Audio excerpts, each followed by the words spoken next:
All right. This is your boy Martin G, aka the Crime Chaser. I'm live, uncut, and unedited on here. Let me scoot over a little bit. I'm on here tonight. Appreciate you for tuning in. We been away from you guys present for a while. The last show we had was probably 4 or 5 days ago, and it was called Mr. White Man, actually. And it was very interesting. Very interesting. For those of you that missed it, you missed a reality. You'll be surprised of how some of these people think and do all that. Yeah, you'll be surprised. Yeah, you'll be surprised. You'll be surprised. I'm live. All right, come on in. Come on in.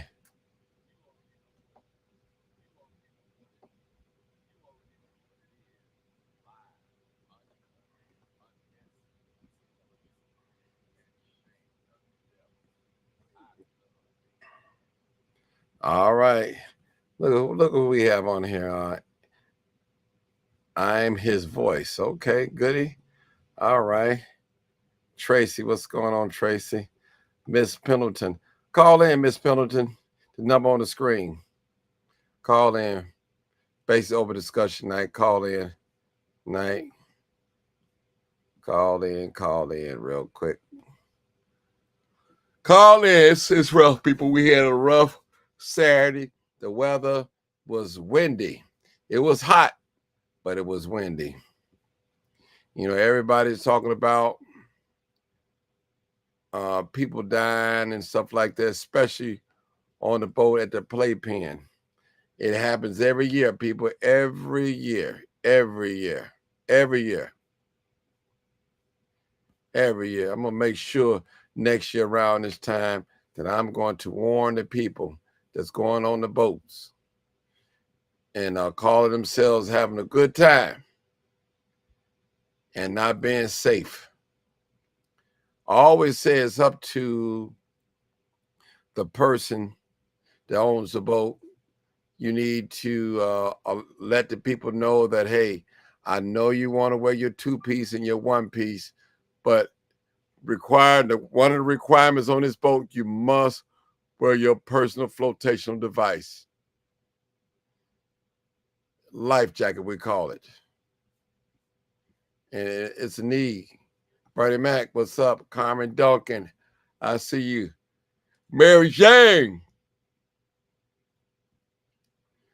Good evening, Martin. Did you know that Chicago Teaching Union is in the $529 million deficit? CTU President Stacey Davis needs to be fired. It's mighty funny how Stacey Davis is the president of the Chicago Teaching Union and her children don't even attend Chicago public schools. I'm not surprised. Emma Harris, what's up? Audrina Simpson. Emma Harris. All right. All right. Let me see if let me see. Can I hear are you there? 713. Go ahead. Let me see if I can hear you. Hello? Oh yeah, she just joined in. All right. 713. I don't know if the I don't know why I just said you're a female, and I guess I was right. How you doing? I must have known. Okay.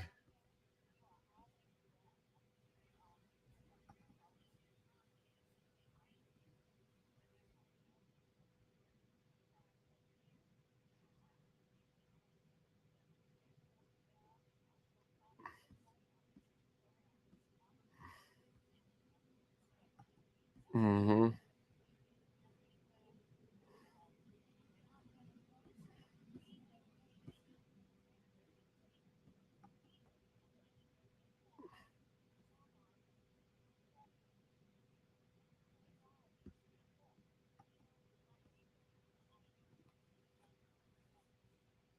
Mm-hmm.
Okay. Now, is it anything that you don't agree that Donald Trump is doing?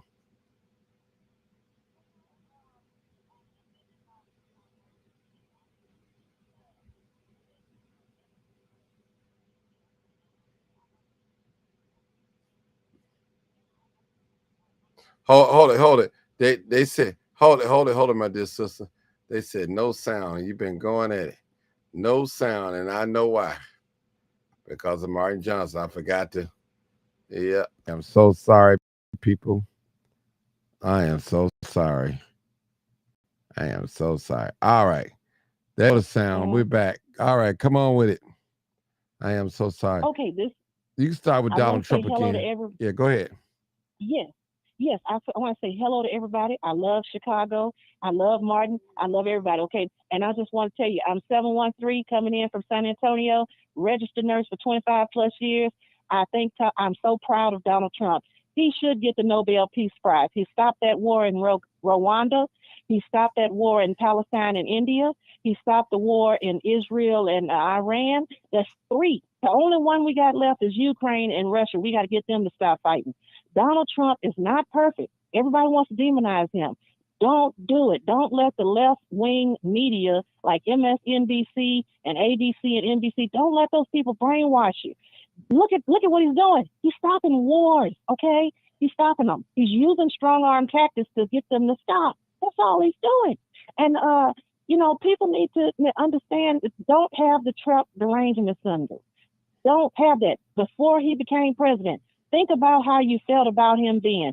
He's a good man. He's a good man, but he's a tough man. Okay, and this is the way he stood for what's right. No, we're not going to let these men come in women's bathrooms. These men who are parading as women. Okay, no, we're not going to let them into these girls' sports so they can beat the girls up. No, we're not going to let all these kids get these surgeries without their parents' consent, mutilating their private parts and everything. We got to protect these children, okay?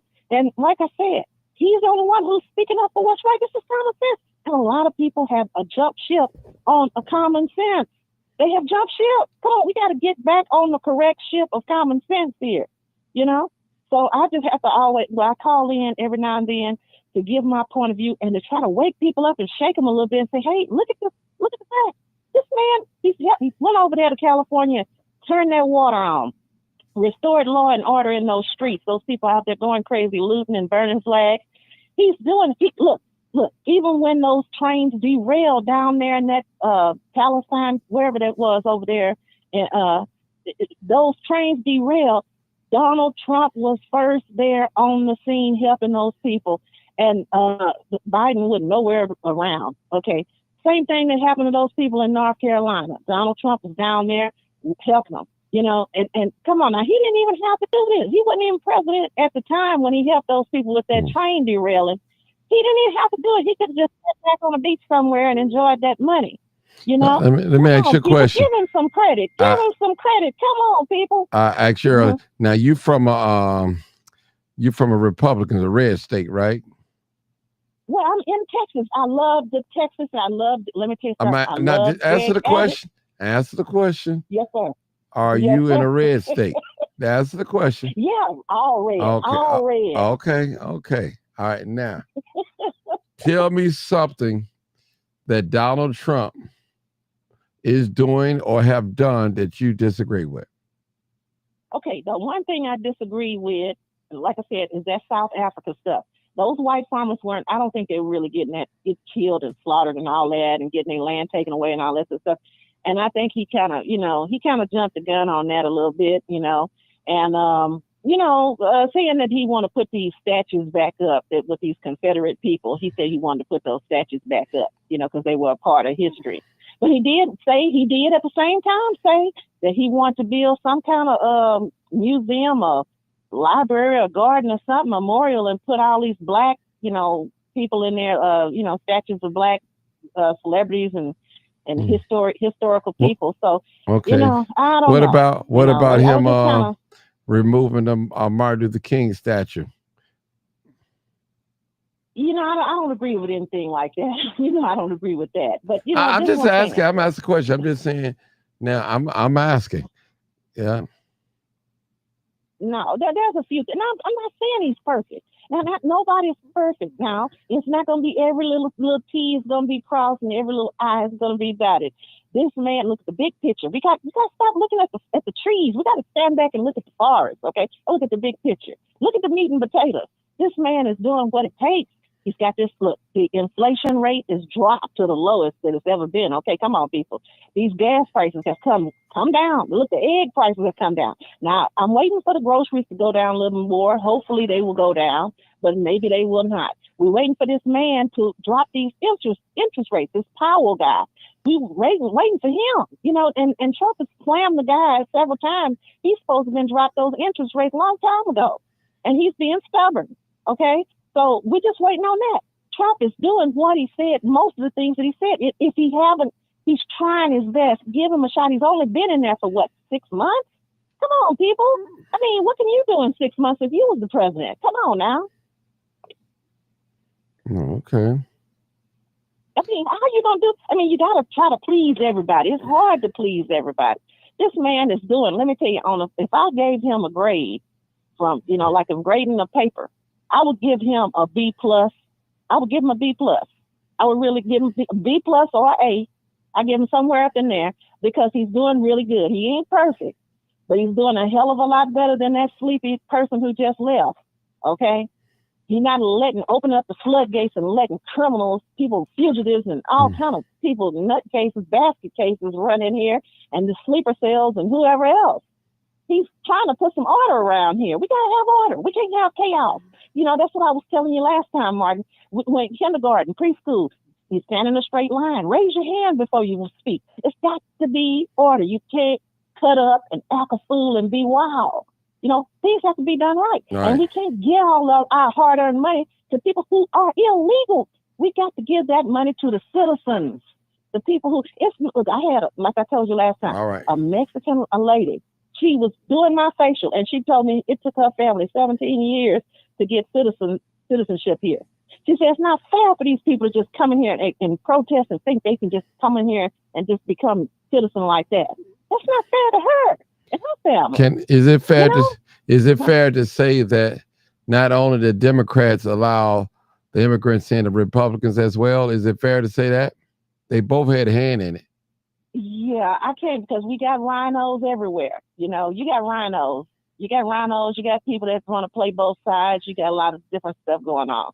But I'm not saying that the Republicans are demigods. Don't get me wrong. I'm saying that Donald Trump is doing the best that he can, and he's making good progress, and he did more in 6 months than any one of these listeners or these people anywhere, citizens, could do in 6. What could you do in 6 months, Martin? I bet you couldn't even do what Donald Trump did in 6 months. I bet you couldn't. And I love you, Martin. I don't mean no disrespect. No problem. But how many people can do what he's done in 6 months? I'm telling you, he didn't go to that Wharton College, business college school for nothing. That was one of the. Well, let me ask you a question. Okay? That he understands business. Let me ask you a question. You feel safe with a white man running the country like Donald Trump? Yes, absolutely. You feel because safe? A lot of. Let me tell you something. Look. Some people got this screwed up mentality to where they trust a white person better than they trust a black person. So, let him deal with it. Let him use his white privilege to get things done. So maybe that'll help in that way. But, maybe that'll help in that way. But, if we have a black person, look at when Obama was in there. What did he do? He didn't do nothing but look good and have parties all the time. I know he did other things, but he helped the LGBT community. He did some other things. Okay. But it's a lot of people that doubted him and didn't respect him because he was black, and because he was the first black. When white people say something, it's like people, even when you go to a restaurant, you see white people complain, they jumping, everybody jumping, or they rolling out the red carpet. I was listening to Tariq Nasheed, and he said he went to Sylvia's in Harlem. He said that the waitresses was jumping for the white people that came in and wasn't even jumping for him, and he got turned off by that. Okay, so some people just get the gas in their pants for white people and roll out the red carpet. And when black people come, they feel like they can slap. Well, Then they can I slide got a off. question to ask you. Maybe Do he can you? get more done than what we could. Yeah. And Well, I think he's proven let me it. ask you this: you believe in protocol? Yeah, I definitely believe in protocol. Well, you got to ask President Trump, why didn't he let Congress decide, bring it before the Congress before he bombed that Iran? Okay, okay, let Why me did tell he you do that? something. Now I think Because he's a that's wrong. master. No. That's wrong. They don't have things operate now. This is not a dictatorship. Now I voted for Trump. I'm being honest with you, but some Right, I things understand. you can't listen. This is not a kingship here. This is a democracy. It's governed by the people, not no one person now. So I still think that he should have checked in with the Congress. You know, Okay, that's what I believe, and it's the right thing to Mark. do. Okay, look. If he wait for permission for everything he do, some of these decisions No, are hold it, executive sister. decisions. There are Uh-huh. protocols. You just can't. If I come into your apartment or your home, you have some rules that I must follow. He's in office. He have sworn take an oath. You just can't do what you want to do because you're the president. That's it. That's not how America works. We don't do that here. Okay. Look, Okay, Martin. we have Let me you. let me.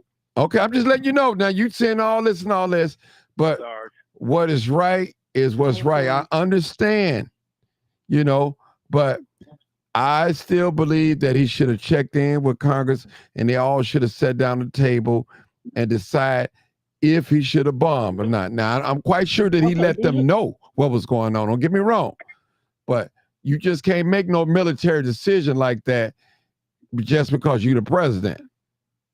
Okay, I feel like some of these things, like all these little judges that are coming up trying to sue him and stop him from doing this and that, they're all being found wrong. Okay, for a reason. If he sat around, how many people are gonna die while he's sitting around trying to go back and forth with Congress over whether he should take some type of action to try to get Is these it? people to Hold on. come on Is and that? sign ceasefire? Hold it, sister. Is that the right thing to do? Is Mm-hmm. that how government works?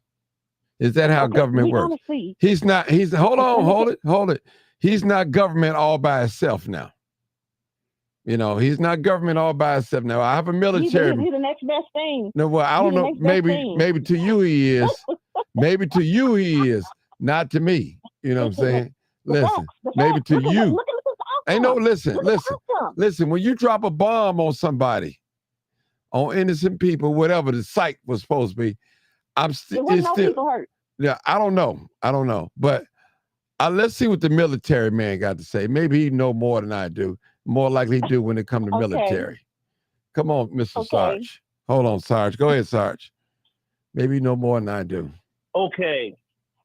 The president only needs congressional approval to start a war. Okay. Well, he wasn't starting a war. He was just Exactly. he just dropping a few missiles. Okay. Hold on. We on the same team. Let me explain this now. Hold on. We on the same team. That's the start of war. Trump wasn't starting a war. So war was not declared. The word war was never said. Oh, in okay. conjunction with the United States. Now so listen to this. Be the loophole. Sarge, come on now. Sarge. You drop 3 bombs on somebody. That's not war. No. Nope. No. Okay. No. Okay. Yeah. Nope. And look at the outcome. That's just like when Bill Clinton shot those cruise missiles off. You know what I'm saying? We're going to show them we're not playing away. We're not playing. Send some cruise missiles in there. Okay. Now hold it. Not war. Now correct me if I'm wrong. And I'm not a military man. Did they have some weapons pointed toward the United States of America and America shot them down? Yes or no? No, they did not have any weapons. Now, I did not read somewhere that they had some weapons and the United States intercepted them or something. No, what happened Let is me that hear was Qatar. Okay. That was Qatar. Okay. Iran fired at Qatar. That's by Doha. That's in the Middle East over there, like a group where I've been there before. I was like, okay, it's hot. But anyway, they fired at Doha in retaliation for what the United States did. No, okay. That wasn't so hold it right and there. that wasn't even called an act of war. Yeah, hold it. So you telling me it was a retaliation. So what is retaliation? Is that an act of war? Help me out now. Help me out, somebody. Now? Help me out, somebody. Retaliation, isn't that an act of war? No. Okay. Well, okay. I'm just saying, you're the military man. Okay. If you say so. Right, but it's not an act of war. Seeing as now, this is what I have a problem with. This is what I have a problem with. Hold on. Okay. Israel is not a NATO country.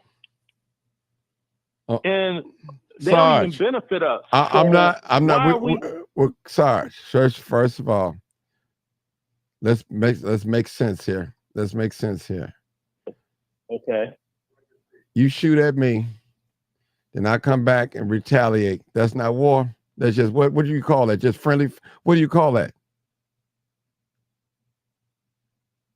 It's war if it's declared verbally. War. That's how it works. Okay. And Trump said it wasn't a war. Trump and Vance said it was not a war. Okay. Hold on, I got another caller, people. 703. Come on, caller. Hi. Go ahead. So I was calling you to just to make a statement. Go ahead. What I don't understand is how is it that a lot of Black Americans support him, being that he's trying to wipe out our history. He for example, Juneteenth, he was all for it when he was in office the first time. But this time he goes on and he makes a statement. He makes a statement about, we have too many holidays. We have too many federal holidays. And why is it that, we have all these holidays? Why is it that we have President's Day? Why is it that we have the 4th of July? I don't understand how a lot of Black people can support him when he's trying to wipe our history out. Pretty soon, if people like him continue to get elected, they're just going to wipe us out. There's not going to be a trace of Black people being a part of American history. For example, Donald Trump signed an executive order influencing how history is presented in the national parks. So he told them, in this order, to go through all of your pamphlets, anything that's written, go through it. And if it has anything to do with Black history or no, he didn't say Black history. He said anything negative about history, you gotta wipe it out. Wipe it out. Donald Trump is trying to rename the military bases. I live on the East Coast.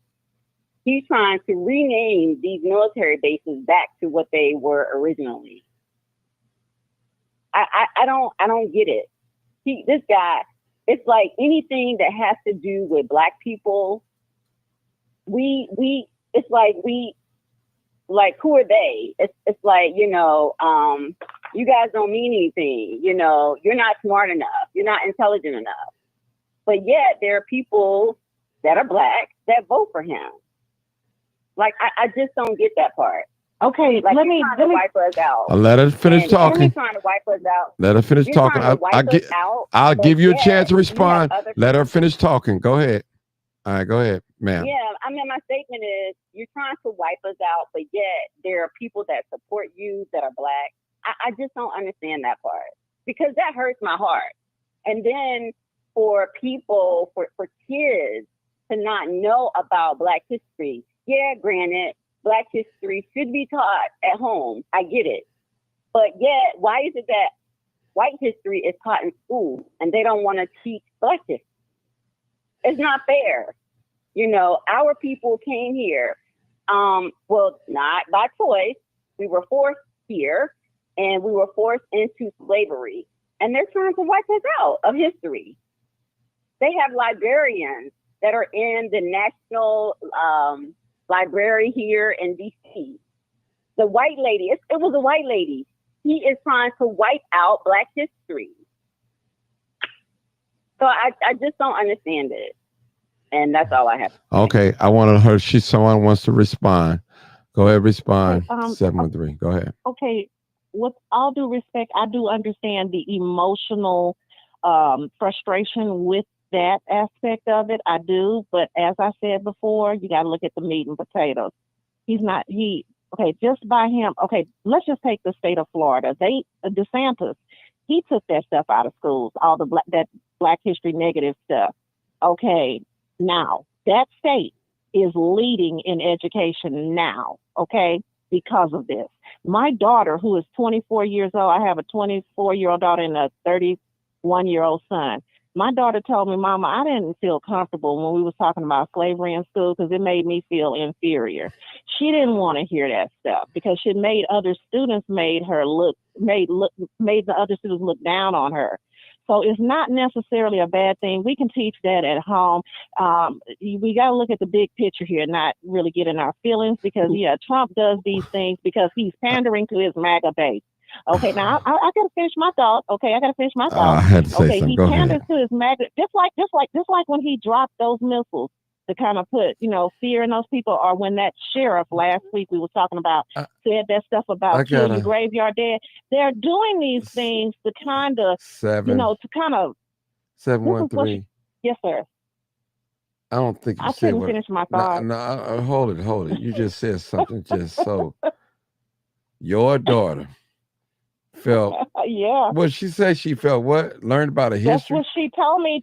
My daughter Shania Williams. She felt uncomfortable when they talked about slavery in school, and she said it made her feel uncomfortable, like the other students were looking down on her. Well, she go to an all-white school or institution or something? No, is that what it is? Her school was mixed. It was mixed. She went to Fort Bend ISD. She went to High Tower High School in Houston. So you saying that our history that's taken out of public school, the little that they do teach about slavery, is a good thing?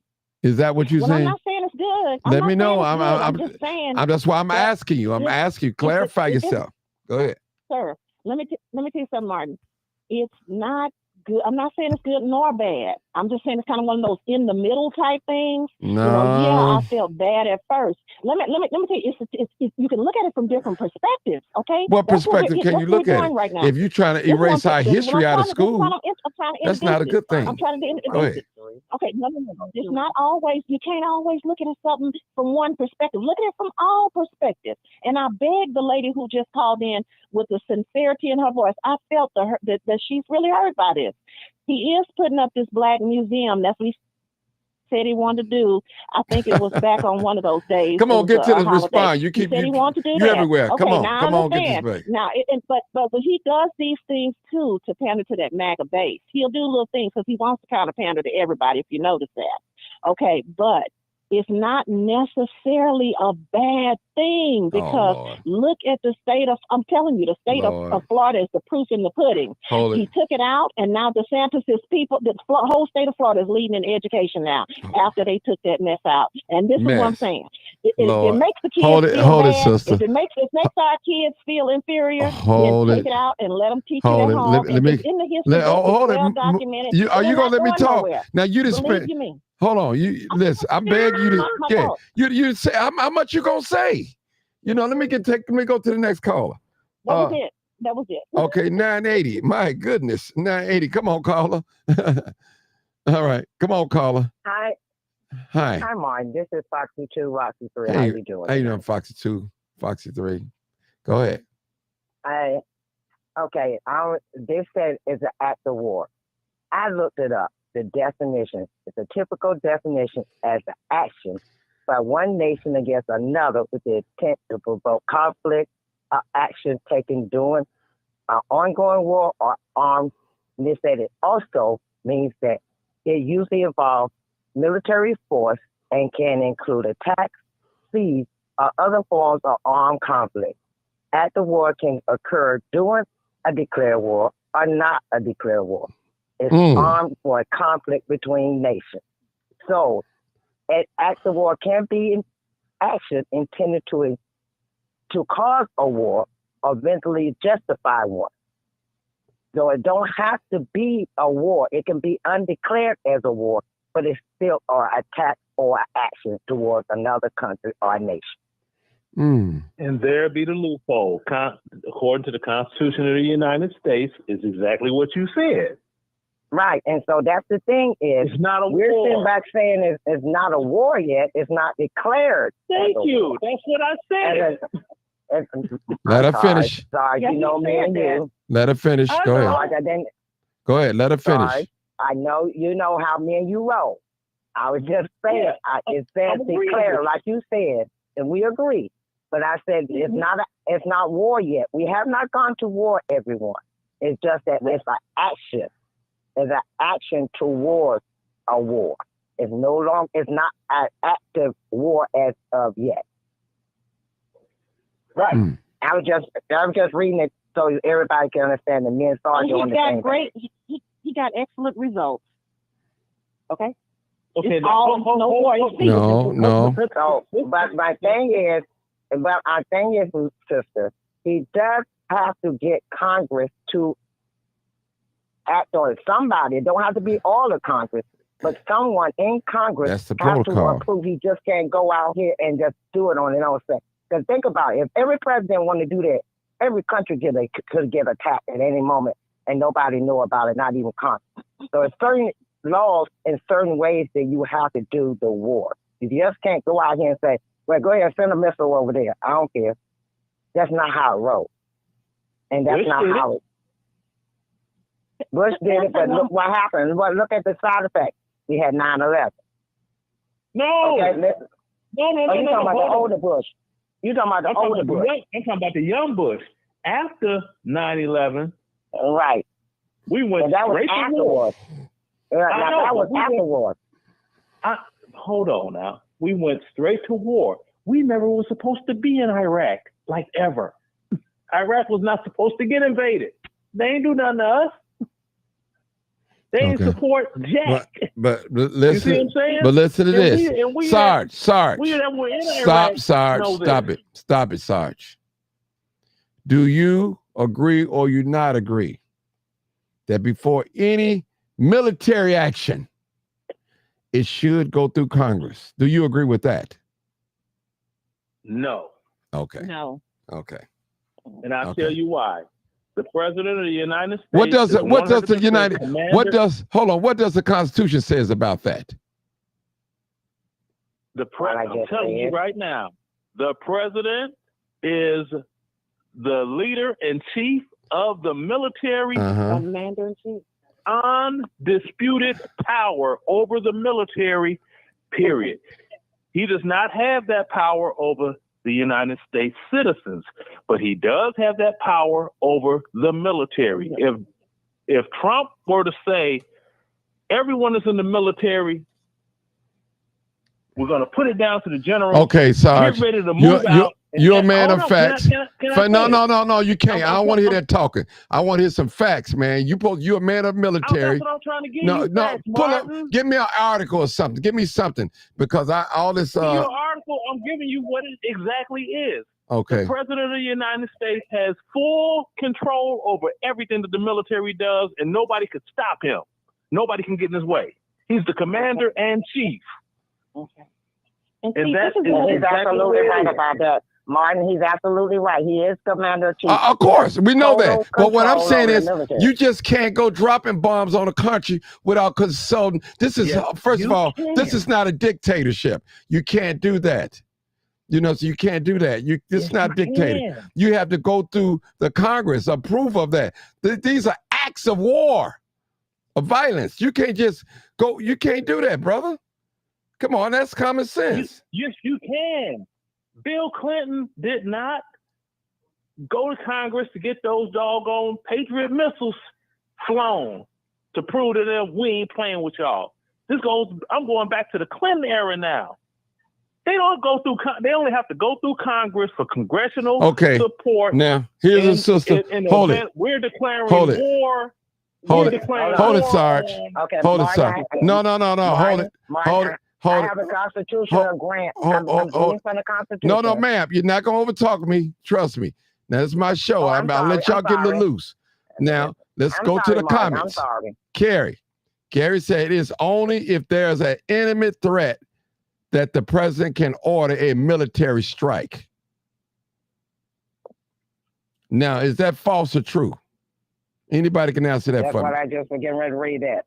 Is that false or true? Somebody help me out. True. Okay. Okay. Okay. Now, what was you finna read? So to read what you was finna read. That's why I don't get ready to read. She just said it for me, so I ain't got to read it now. Okay. See, short version. Is it if it is only if there's an imminent threat that the president can order a military strike? An imminent threat. Mm-hmm. Okay. Exactly. And they have not. Now, Was there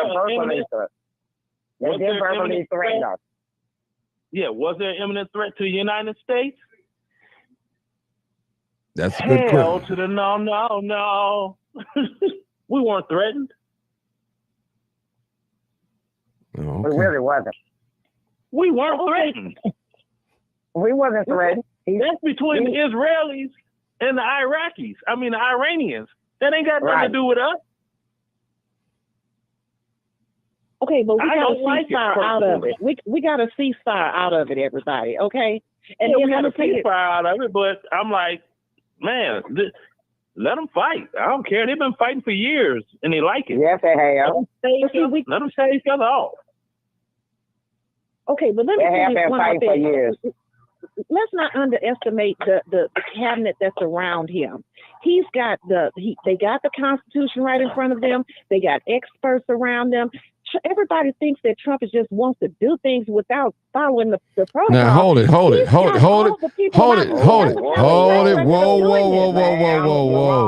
Now, hold on. He got who around him? Who's head of the military now? He's got a cabinet. Who? Hold it, Sarge. Answer the question. Hey, Sarge, what are the credentials of the person head of the military?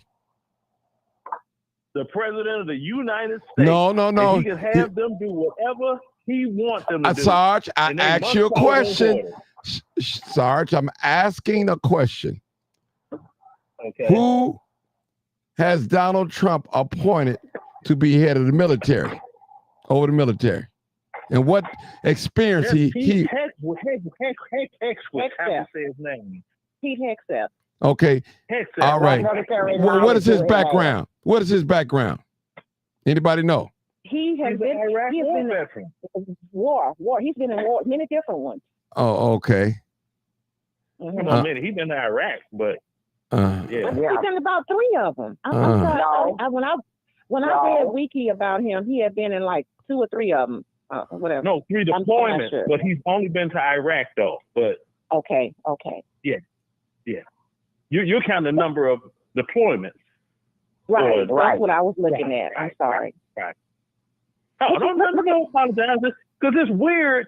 It's a weird thing for civilians to understand. Well, I'm asking you.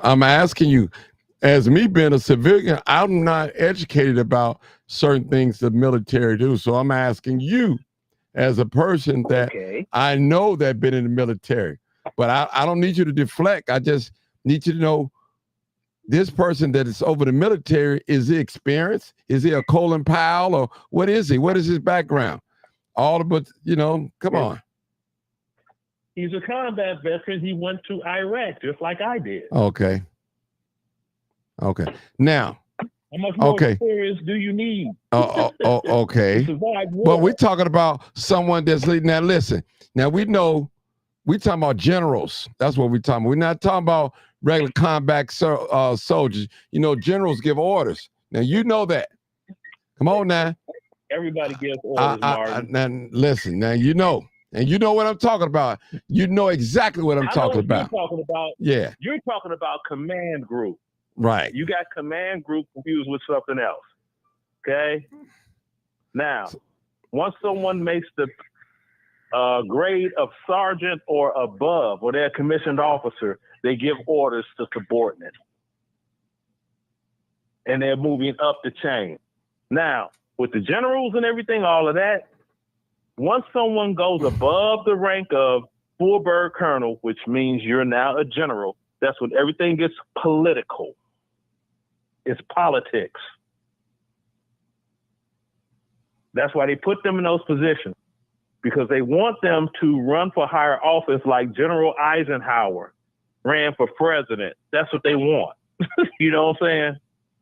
It just ain't worked out in a long time. Since Eisenhower.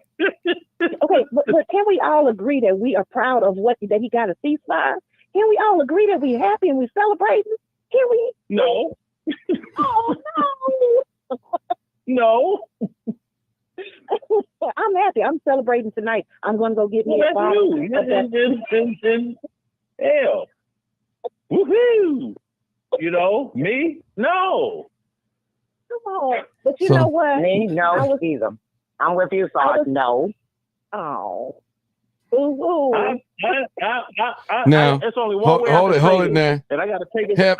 Somebody said on here that the ceasefire has not been confirmed. Is that true? I'm asking. Ceasefire has been confirmed. Okay.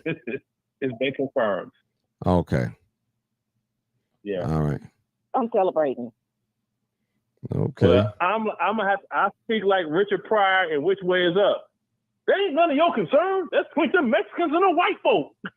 Right. But you know, the terrorist attacks, you know, big sleeper cells, you know, like the Michigan, remember the Michigan that just happened yesterday? The guy drove into the church and then started shooting. These attacks could happen. So we still got to keep our heads on swivel, even though, you know, we don't have nothing to do with it. But these people are in here, thanks to Biden, and, you know, these people are potentially dangerous. You know? Yes, a lot of potential danger. It was some students from Kennesaw University here, the apartment complex that they live in. Now someone says, they hold it. Let's see how true this is. I don't know. Iran's foreign minister said there has not been a ceasefire. Now, is that true? You know, check the time of the article. Check the timestamp. Okay. Because see, we know America's known to lie.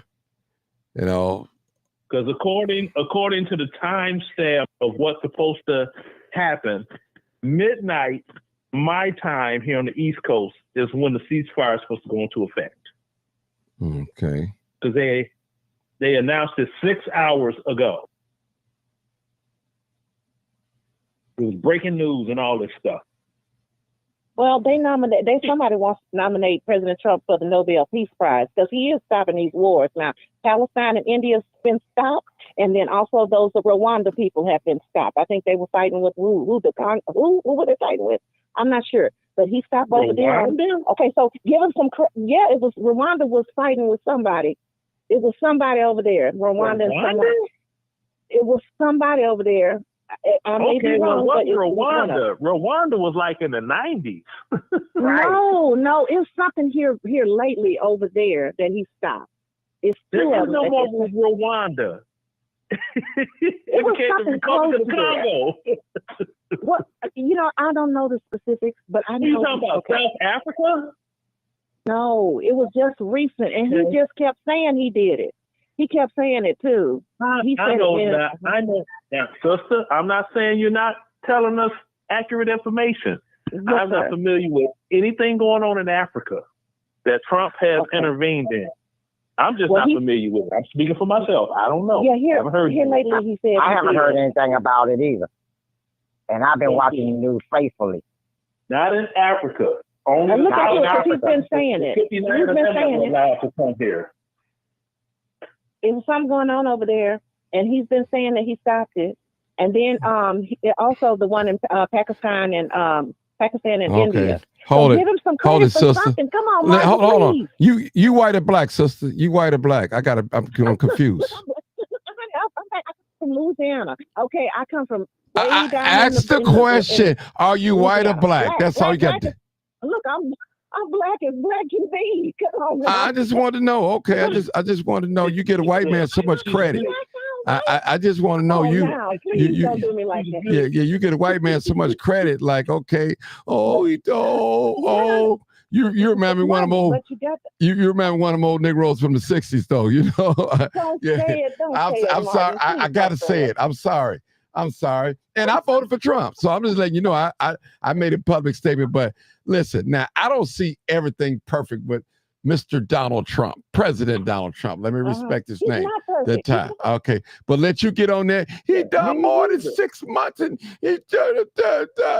Listen, I was done with you, sister, when you said about the Black history. Now, listen.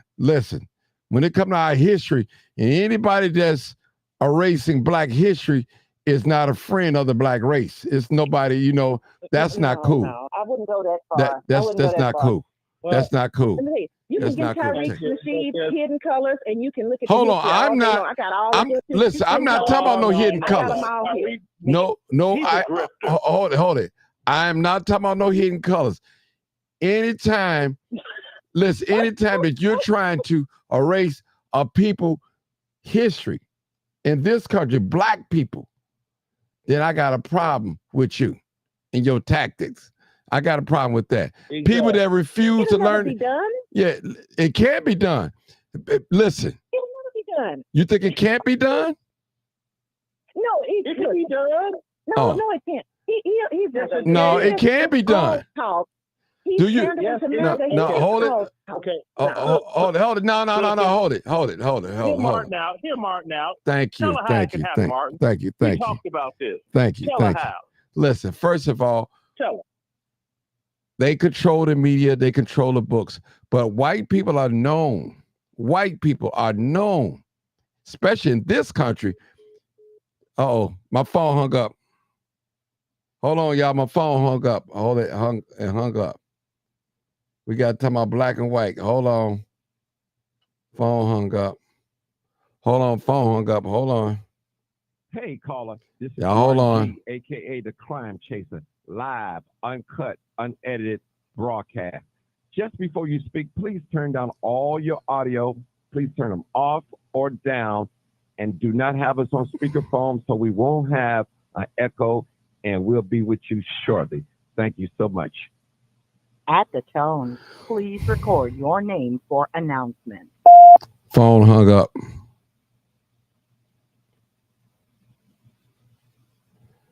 I'm sorry, y'all. I am so sorry. And we logging back in. I'm logging back in. Thank y'all. I'm sorry. I did not hang up on you. I did not hang up on you guys. I promise. This line been acting weird. I know it. I should have just went to my regular phone You've line. been having a lot of bad luck. Yeah, with these lines, but with the stuff that we're talking about and putting it out there like that, you know what I'm saying? There are certain words that you could say, and the algorithm will catch them and glitch your stuff. That's a known fact. Okay. Somebody do me a favor while I'm talking. Somebody, he said, I'm reading the news now, and I'm reading the BBC. Somebody see what's going on. What are you talking about? Just turn on TV. Somebody look real quick. I'll probably Google, but let's see what's going on about this war. But listen. I want to say to the sister, and I love you, sister. Mm-hmm. Listen, Black history is important to me. That's my history. That's my story. And when someone is trying to take Black history away, that means you are threatening my existence. People who refuse to learn their history or know their history are bound to repeat the same mistakes twice. And you got to admit it. They don't want to live up to the atrocities that they did have done to the Black people race. And that's all I'm saying. Now, the man ain't perfect at all. I voted for him. But when you talk about erasing Black history and the way you word it, I got a problem with you. What's next? No. I'm innocent. Martin, where did he go? I'm here. I'm here. No, he didn't. He didn't go anywhere. I'm here. Martin, Black history can be erased. It can be. I don't think so, and Yes, I don't it can. think that he wants to do that. Why would he be That's wanting you. to? Sister, hold on. Let's just stay focused on the erasure part. Now, it could easily be erased. Now, remember, we that were born in the end of the baby boomer generation, that's 1964, that was the end. Our parents before us fought hard for us to have the right to read and everything at school, right? Mm-hmm. Look at what happened since then. The opposite. You can't force these kids to read. If you do not read, you don't have a foundation to go on about as a history, okay? Mm-hmm. And you stop making any type of movies about anything. I mean, look at it. Remember when you had the Cosby Show? Super popular, positive, all of that. It went from Cosby to, I don't even know what to call it today, okay? Mm-hmm. So you've had a continually negative influx. You have some rappers that they have a real good message. The music industry does not put money behind said rappers. You just had that rapper go real, whatever she called herself, that woman. She won the gospel award with Kirk Franklin. Come on now, a rapper, not a Christian rapper. My booty this, my kitty that, my tongue do this, and my neck, my back, my crack, all that nastiness. And you win you've been getting nominated for awards for 3 years, and the first one you ever win is a gospel one. The fix is in, okay? Right. And Martin knows I'm hardcore Republican and all of that MAGA. The whole I go balls to the wall. Excuse the expression. But I'm not stupid. I'm not going to blind myself to the reality. Let me tell you, half of black people don't even want to watch slavery movies. I was the only one that really look. I watched them for a period of time and then I stopped. I heard a lot of the black people saying, I don't want to watch that. It makes me feel bad. They don't even want to talk about it. They don't even want to. And this is the what thing. black people you been around? Hold it. What black people you been around? What black people you been around by? I don't want to talk about that. That make me feel bad. That makes that don't make me feel bad. Talking about why would I be afraid to stop talking about something somebody have done something to me? How that's gonna make me feel bad and they didn't committed genocide against my race of people? How that's gonna make me feel bad? Martin, you in Chicago, we in the South, and a lot of people in the South. Y'all scared deaf Negroes in the South. Yeah, they scared y'all. Y'all don't do nothing down the South. That also happens in the North. Yeah, it also happens in the North. I mean, like, check this out, Martin. They could have a movie about like 12 Years a Slave. That movie didn't make nowhere near the money that Schindler's List did. See, those people are interested in their atrocities. The Holocaust and Schindler's List, man, that made so much money, it was ridiculous. 12 Years a Slave didn't make the money like that. And that comes from what? You get a lot of black folk, believe it or not, Martin, they are not interested in anything to do with, I don't want to see that stuff, man, no. Right. And they get emotional. I don't know what black folks y'all been around. I ain't gonna lie to you. And see, I don't know. I don't know what type of black folks y'all been around. Martin, I don't know. You know what? You should do a show about that. That's a good show idea right there. Do slavery movies, you should write this down. Do slavery movies make you uncomfortable as a black person? All the time y'all Negroes get uncomfortable when you're around your white friends because you don't want to offend them. But I could be around my white friends. I'm still going to talk about slavery. I'm still black power, race first. I don't care what none of them say. You ain't got to never like me. Listen, listen. Like we're saying, the northern people don't be affected by it as much as the southern ones do. I lived in North Carolina. I seen the crosses burned in the yard. I watched one burn across the road other from my words, grandfather. hold it. Other words, Black History Month, we should eradicate that. We don't want to talk about slavery and Black History Month. We don't want to talk about it. So do you hear people in Black History Month talking about, I don't want to hear about slavery. I don't want to hear. Do you hear? No, that's not true, people. That's not true. Ask the majority of people, why is Black History Month Black History Month? And see if they can tell you. I know. I know why it's Black History. Yeah, you know, Martin. I know. Yeah. Ask them why did Black History, what was it before it was Black History Month, and why, well, not why, but who established it? Mm-hmm. Now, everybody in Chicago should know the answer to that. Lift every voice and sing. No, I don't like that song. That song makes me Ring feel with the uncomfortable. harmonies of liberty. That's Let I rejoice. Sarge, you don't really consider yourself Black, man. Really, be honest with you. I know you're Black. Do. Since when? Yes, I do. You're a light skin. Louisiana Creole. I'm supposed to deny my heritage. Hold on, we got a call on here. Who called me? I hear a man voice. Who called? That's me, Marcus. Come on, Marcus. Come on, Marcus. Let me explain why some people don't like slave movies. Not that they don't like them. They probably saying it wrong. I watched slave movies. Yeah, I wasn't born in the South, but it makes me angry because when I look at what's going on in my Black community today, and I look at how white people have treated us in the past and how they continue to treat us, nothing has really changed. So it makes your somebody needs to mute something. It makes your blood boil when you watching it. Even when I sat there and watched, I couldn't finish watching Homicide because it made me so angry that if I walk out the door, I would want to slap a white person for what they did to our people. I'm serious. I watched Rosewood out at Ford City Cinema, and when I came out that cinema, a couple of Black people came out that cinema. We was looking at white people like, don't F with us. What y'all did to those people? So it makes you mad. My mother, she lived in the South, and she lived that life. She went through that racism, and she would tell me she couldn't stand to watch the movie, but she would sit there and watch it with us to teach us. No, Black history should not be wiped out. It should be taught. You got this president that want to get rid of Juneteenth.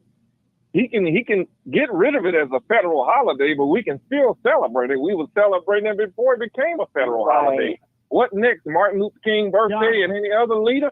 We can still celebrate it. And we can also say, since you want to get rid of Juneteenth, we're going to boycott the 4th of July by not buying anything.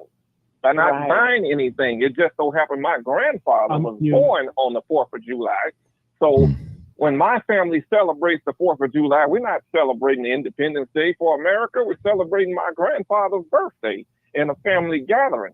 That's hard to do, but if push come to shove, we should boycott the 4th of July, Thanksgiving, and any other one of their holidays. I do. If they can't make our day a national holiday. Now, where did Juneteenth Okay, hold it, start Sarge. getting celebrated? Hold it, Sarge. Hold it. We've been celebrating Juneteenth before it came a holiday. I have. I don't know about you, but let me say I said where. Okay, 470. Wait, 470. Come on, caller. 470. Hi, Martin. Hey, how you doing? Good evening, everybody. I think he answered my question, Marcus did, in reference to Black history being taught in school. I know for me, it didn't educate me about Black people. It really made me angry and hate white people. I think today's generation wouldn't be able to handle it. They angry anyway. They is not, they already angry. They already have no regard for no authority, no police, no parents, no grandparents. Gen Zs, they just have no respect. So if they would ever watch a movie like Root, I mean, it would be a civil war right here in the United States. So these young people today, the Gen Zs, they fear nobody. So they don't care or nothing. They don't care nothing about people's lives. So if they, right now, when I saw Ruth, I kept my composure because I wasn't gonna go out and kill nobody. But these young people today, they do not care about life. They don't care about taking somebody out. You know, and I think just like I didn't want to hear about George Washington when I was in school, but he never told a lie. I don't think white people want to hear about black people. I think parents should educate their own kids. If they can educate them how to do boots on the ground, twerk, and all of that, then they should be the ones that take responsibility of teaching their history. They teach them everything else. Yeah. They teach them Valid. sit down and play spades with them. They do everything else with them. They can sit down and teach them how to do Black history. I remember when we was young, Martin, our parents had a Bible on the table. Everybody sat down at the table to eat as one. They blowing up. And you had to say a scripture or something. But see, these kids, this generation, they don't want to hear it. They are their own people. They are gonna be the ones that gonna really bring us out of this slave mentality because they don't listen to anybody. They got their own mind. I remember when I was coming up, I used to say, I can't do that. That would disrespect my mom. This generation today, they don't care. I'm gay. I don't care if you like it or not. I don't care. They have their own mind. They free. They are free people. They don't care about Democrats, Republicans. Just because my grandmama was a Democrat, they ain't thinking about that. They ain't thinking about church. I don't care if my grandmama went to church. If I don't want to go, I'm not going. So I think that, Marcus' point was, even now, I can't watch the Black movie. I can't watch 12 Years a Slave. I can't stand to see a white man beat my Black man like that. I can't. I walked out on Amistad. Hold on, y'all. Let her finish talking. Okay. No, I'm finished. And then on the war, I think that Christians really should be the ones celebrating because the Bible in the last days has already said all this is going to happen. Until there be peace in Israel, the world won't have no peace. So the first thing Iran did was when Trump made Israel a nation was attack Israel. And the Bible already said all this was going to happen. The Bible already said, except there in Jerusalem. Let her talk, brother. Everybody get a chance to talk. Go ahead, sister. No peace. What? Okay, go ahead. Check the Bible. Okay. 1:21. Okay, now we got Israel was made in 1942. Sarge, hold it. Hold it. No words. Hold it, Sarge. 904. Did I call 90? Let me go. Hold on. We got about 5 callers. I'm trying to go in order. This call. 904. Did I call you? 904. Let me mute up. 904. 904? Yeah. Yeah, this is Martin. Listen to your show all the time. For every time you come on live for months now, but I just couldn't take it any longer. Come on, let us have it. Go ahead, let us have it. I'm calling from Jacksonville, Florida. So that thing about the lady from Louisiana about the South, that's a bunch of crap. Born and raised in Forest City, Arkansas, served in the military for 25 years. And the South, if you're a real man, you don't care none of what those white people trying to do. You still want to teach your kids. And what really got me spent when that lady was talking about Trump, about Israel, that's not no real Israel. God is not coming back to save the Ashkenazi Jews. Tell the truth and shame the Israel devil. was already a formed nation state in the 1940s. That was a nation state, was formed by the UN. Those are not the real Jews. God is not coming back for big Netanyahu and that band of fake Jews. I'm so sorry. Now, I was going to say some other things, but that really got me. People got to really know what the history is and stop letting the Bible sit on the table. Pick the Bible up and start reading it and teach your kids about real Black history. I'm talking on the phone because, Jackie, let me talk. But people got to really start teaching their kids. I know they come out, they not going to disrespect them, all this other stuff like that. Well, guess what? God's going to handle all the stiff neck. Anybody know anything about the Bible, anything about the real God? There was stiff necks back in the day. Us being our people do Deuteronomy. If we still don't be stiff necked, God is going to come back and handle all that. The Most High is going to take care of his people. Everybody's not going to make it in. But we being serious, I'm 63 years old. We keep having this attitude now. We still going to be in the same position it was when they loaded us up on those ships and brought us over here now because we didn't want to listen then, and we're not listening now. So that's why they take advantage of us, because we repeat everything that they do to us. We sit here and let them bamboozle us all the time, and we don't teach our kids as being men of the family. That's what it is. The men that step down and not doing what they need to be doing. And this is what happened to our generation in this country right now. And I'm speaking especially for the black people, the real Israelites. Okay, that's. Yes, sir. I heard what he said. I just want to respond from Louisiana, and it's not a bunch of crap. What I said, because there's so many black people around me that don't want to look at those slave movies. So that is not a piece of crap. That's the truth. That's my reality. That's who I'm talking to, and that's what they telling me. Okay, I'm not lying. And first of all, hold on. First of all, let me say this. Let me say Rwanda Congo peace treaty. That's what happened. Let me say this. That's first what of all, talking about. There's not one slave movie defined the whole history of slavery. Come on now. One movie can't define. I know y'all can all agree with on that. One movie cannot define the whole history of slavery. It can't do it. It ain't gonna do it. So first of all, listen. I got to tell the truth. Let me go to the next caller real quick, because we got like 5. 1, 2, 3, 4, 5. 202. Come on, caller. 202. I'm sorry. Thank you for holding. 202. Hello. Hey, how you doing? Hello? Go ahead. Can you hear me okay? Yes, loud and clear. How are you, Martin? Great. I got old time on here. Hello. Go ahead. I've been listening to the conversation. I like what I'm hearing. I actually do. I agree with a lot of what we're talking about, and we have to do something about it. This is not okay. What's going on with the black community is for so long. It's been so hard, and I think what we're going to do over the next 4 years is we're going to bring the black community into a new golden age for our country, right? Look at Trump. Go ahead. Right, Martin? Got him good. Yeah. Go ahead, call.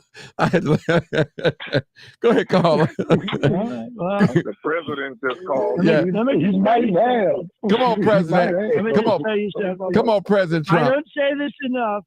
I've done more for the black community than probably any president since Abraham Lincoln. Okay, maybe even more. I don't know. But people have been talking about it. Everybody knows it, and I know it, and you know it. But we have to prove it, right? We have 4 years to prove it, and I think we're going to roll back a lot of the total, absolute hell that has been rained on the black community. It's so bad. It gets a bad rap. I'll tell you, it gets a bad rap.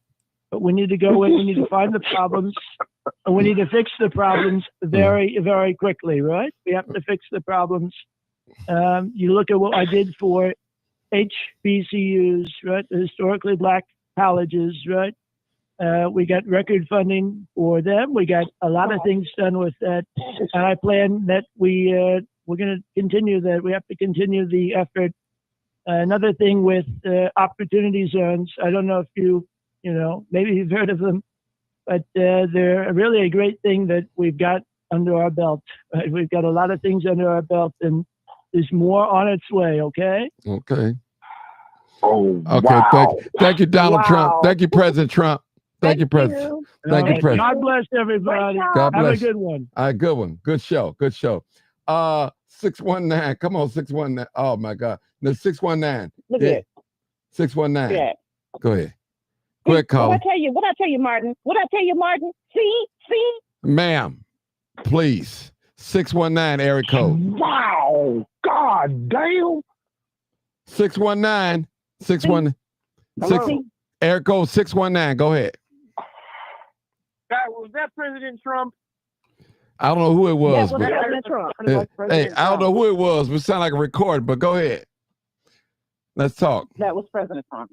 Go ahead. Come on, quick. Come on, let's talk, y'all. Come on. 619.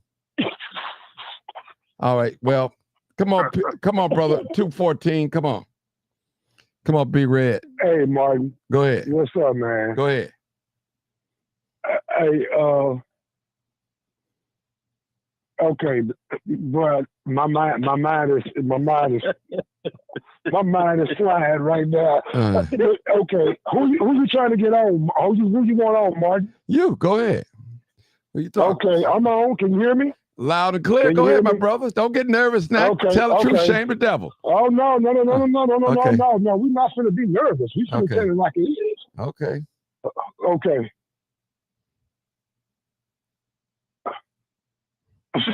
Come on, brother. Come on now, brother. You ain't got speechless. You want to go to the next caller? I'll come back to you. No. Okay. No.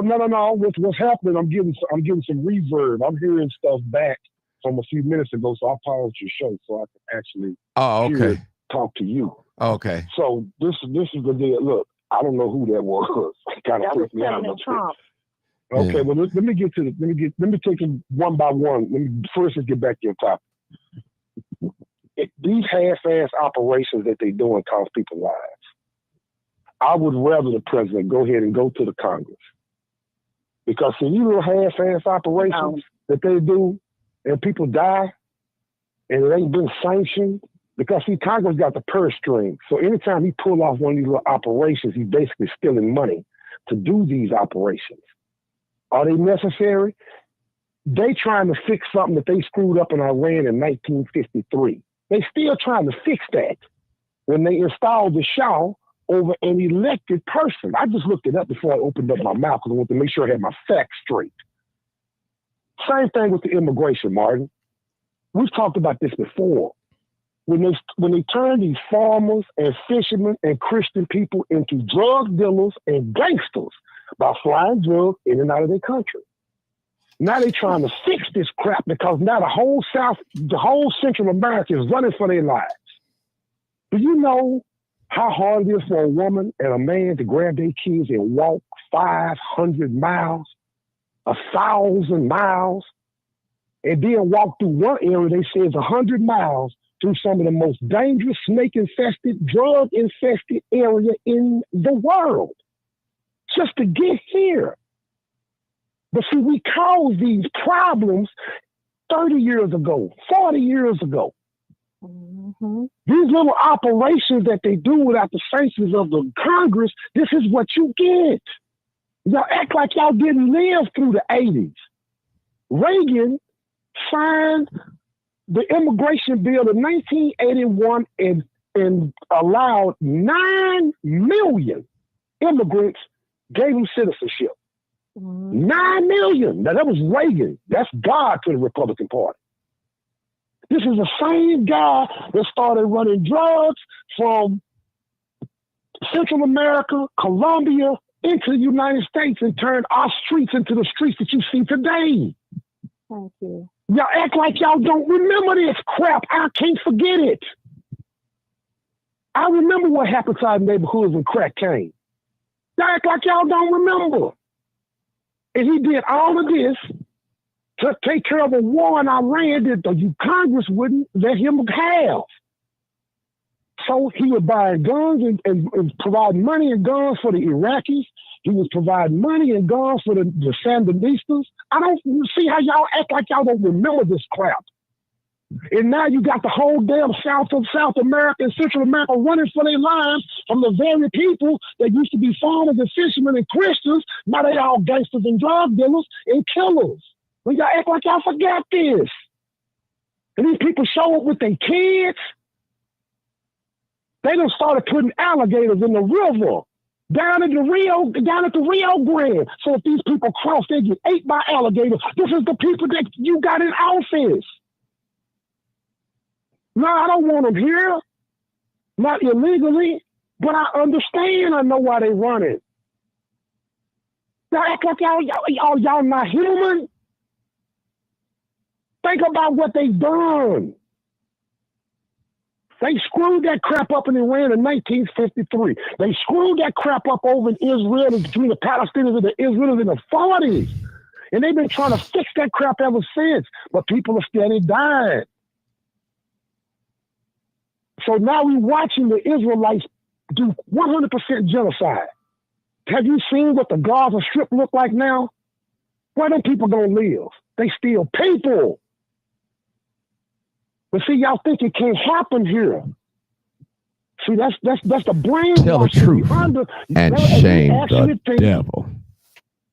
That one day, see, technology is catching up with the United States. No, I don't need to go buy $100 million airplane. I'm gonna put a $500 drone, and I'm gonna run it and fly it into a building and kill a bunch of people. These ain't robots. These people got families. And they just obliterated a whole nation of people's place to live. And that can happen here, but y'all think it can't, but it can.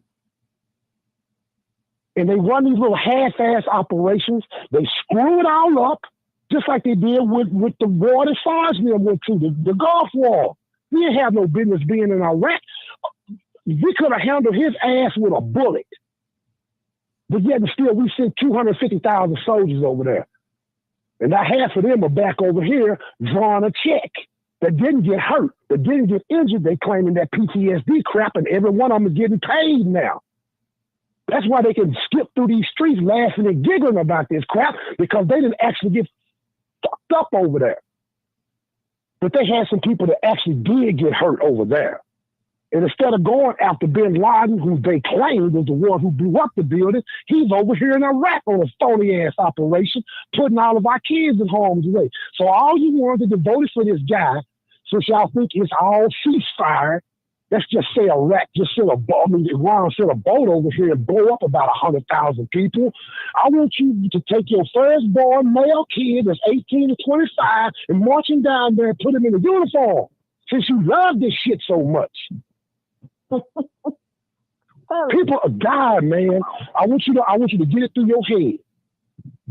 For every one of you brothers that made it back and not drawing that $3,800 that you getting every month that you enjoying so much, I want you to think about the ones whose kids didn't make it back, or the ones who sitting in a wheelchair right now.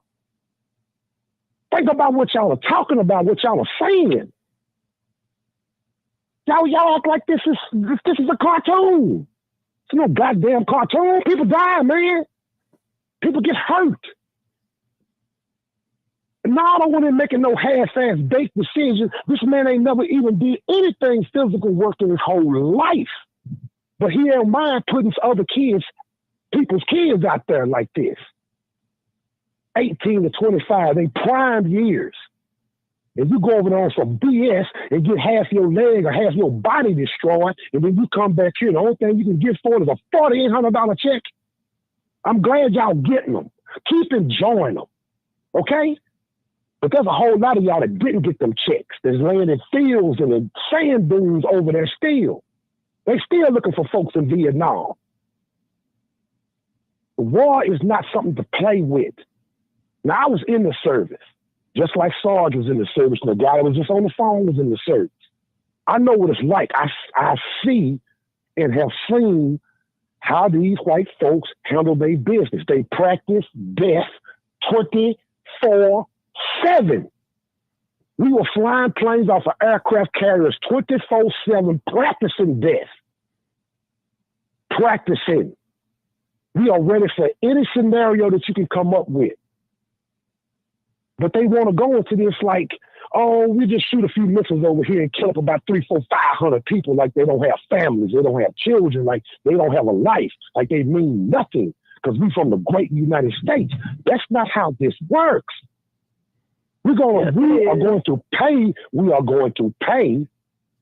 for all of that.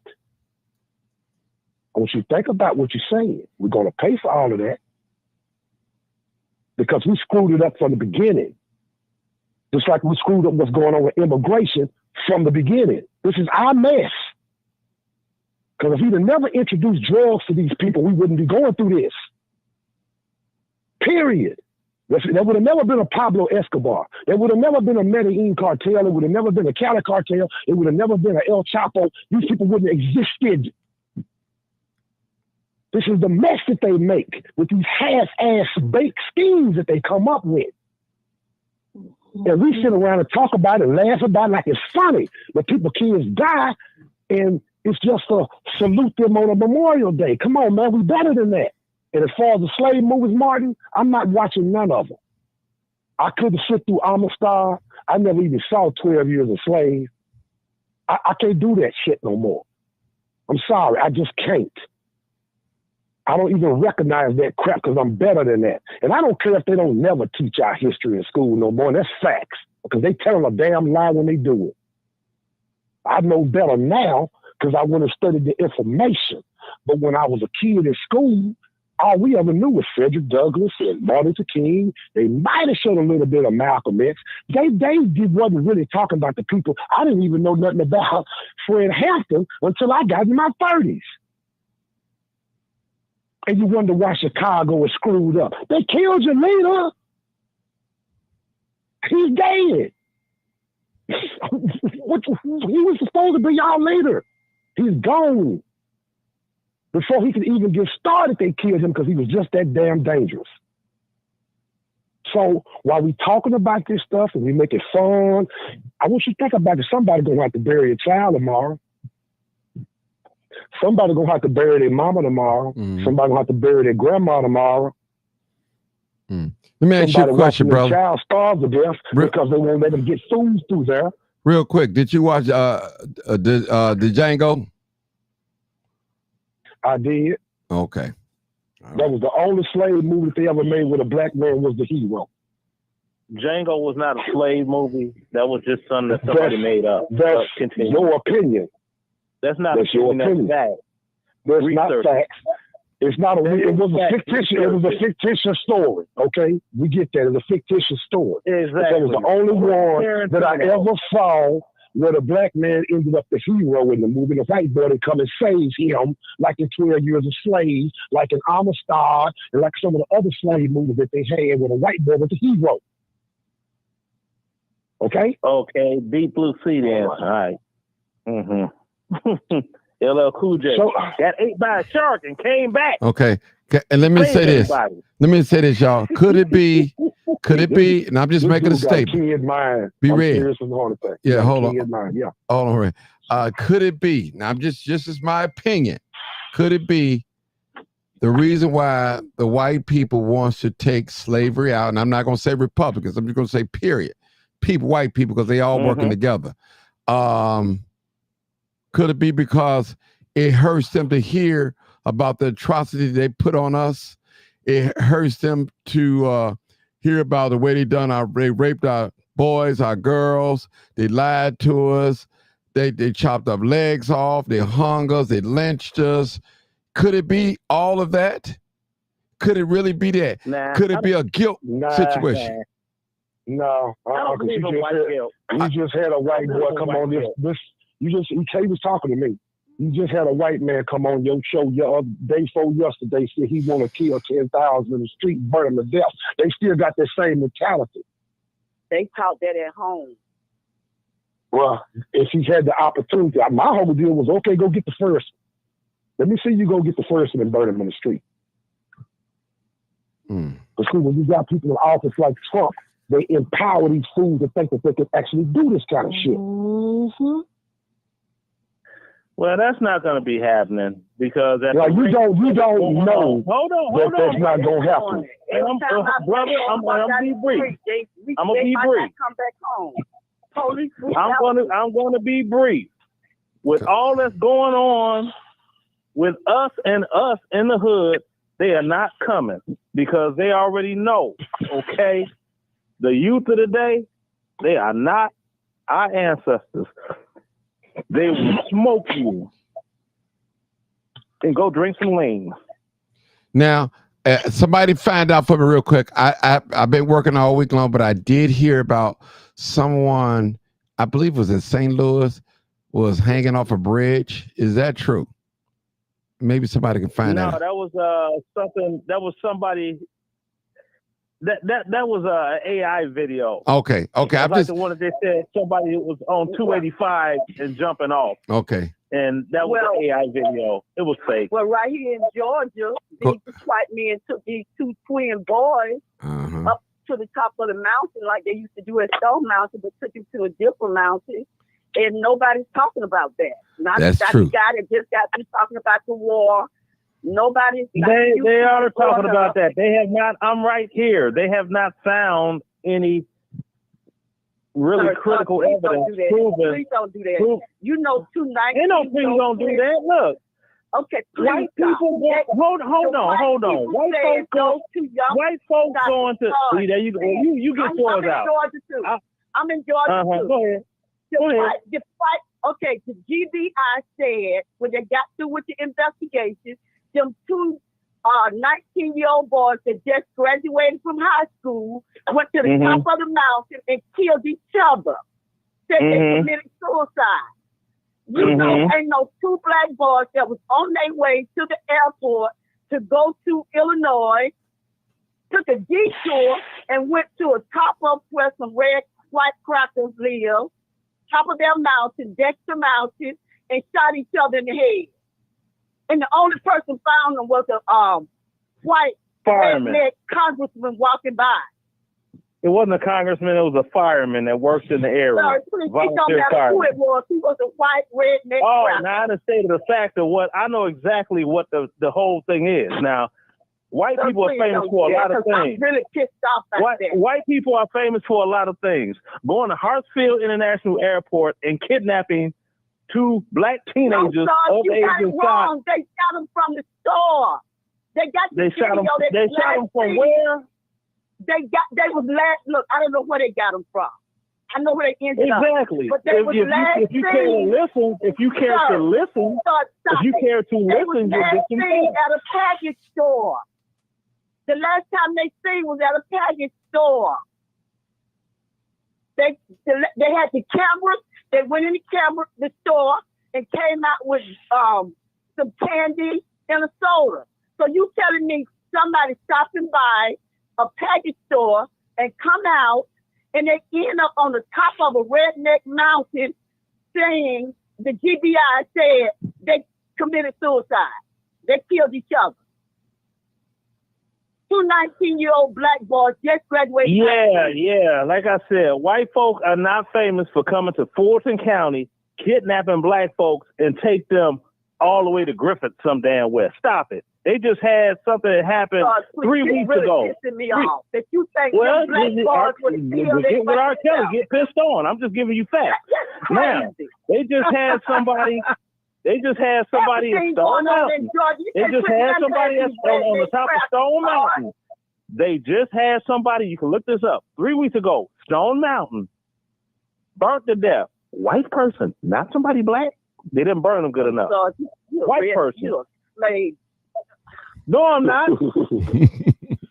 Okay. Hey, Martin, I got a question for you. Okay. Hey, Martin. I got a question. I got another caller, y'all. Go ahead, real quick. I just got one question. Go ahead. I'm sure the GBI is still looking for them kids who got kidnapped in their neighborhood. 31 of them in 1978. I remember that shit. Mm-hmm.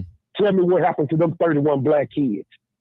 But since they don't kidnap in Fulton County, get the fuck out of here with that shit. Ooh. 1978. You talking about Wayne Williams, right? The Atlanta child murder. Aren't you talking about that? Aren't you talking about after Wayne Williams got all the child murders stopped? No, they didn't. No, they didn't stop. They didn't. They stopped putting to the newspaper. Do you live in Fulton County? Have you lived in Atlanta recently? I lived long enough to remember that shit when it happened. Case closed. Thank you. Case closed. Talk about okay. I remember that when I do know what I'm talking about. I do. Talk about what you know about. They do. Talk about what you know about. Talk about what you know about. Talk about what you know about. Okay, hold it, guys. Martin, I think their count ended up going to what, 46? Okay. I'm not sure. While Wayne Williams was in jail. While Wayne Williams was in jail. Okay. Can we take in Fulton County and kill them? Can we take a pause real quick? I want to take a pause real quick. I need for those of you that's on YouTube, hit the like button. Please hit the like button. That's all I'm asking. I'm not asking for no money or anything. Just hit the like button. Hit that right now. We got like 2 more callers. 6544. 6540. Yeah, we got to at least get the likes up to 100. 6544. I think that's Marcus again. That you, Marcus? Last No, four. this is Carrie. Oh, hey, how It's you doing? Carrie. You know what? I want you to forgive me for having you holding on so long. I am so sorry. You know, we get a passion on here. You know how it go. But come on with it. I'm ready to hear from you. Go ahead. Y'all turn your phones down in the background. Put your phone on mute.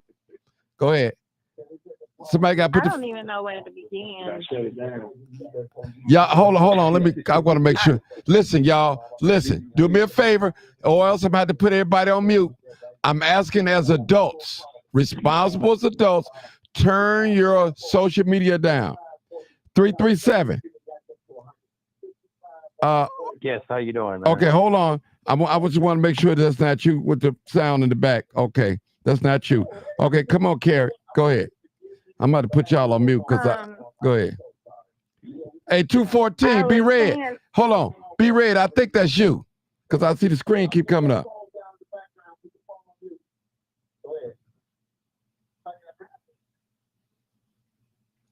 Go ahead, Carrie. That's somebody's TV in the background, Yeah. Martin, because nobody's talking on the That's show. what it sounds like. It. That's somebody's TV. All right, go ahead. I know what it is. Go ahead. Yeah, I was just getting ready to say I don't even know No, where it's to tough. begin. I know you got some. Listen, I'm gonna give you a good 5 minutes to get it out. So go ahead, because I know you've been waiting for a long time. So take your time. 337, you're next. Go ahead. Take your time. Go ahead. So first off, to the two gentlemen that called, I just want to commend them. They need a bottle. I just want to commend them because I love when I hear people talking facts and not nothing made up, as people tend to do on here sometimes. To the woman, or the two women, or the one woman that I heard that lives down there in Florida, generally I like to say Black people like her need their ass whooped, but I'm not going to say that. Ooh. What I am going to say is that it's their kind that is a serious threat to our race. And people, white supremacists, they depend on Black people like them. They need them, those kind of Black people, to thrive. It's not only supremacy in the system that they control itself. They need Black people like her to thrive. They need it. The other thing I want to say is that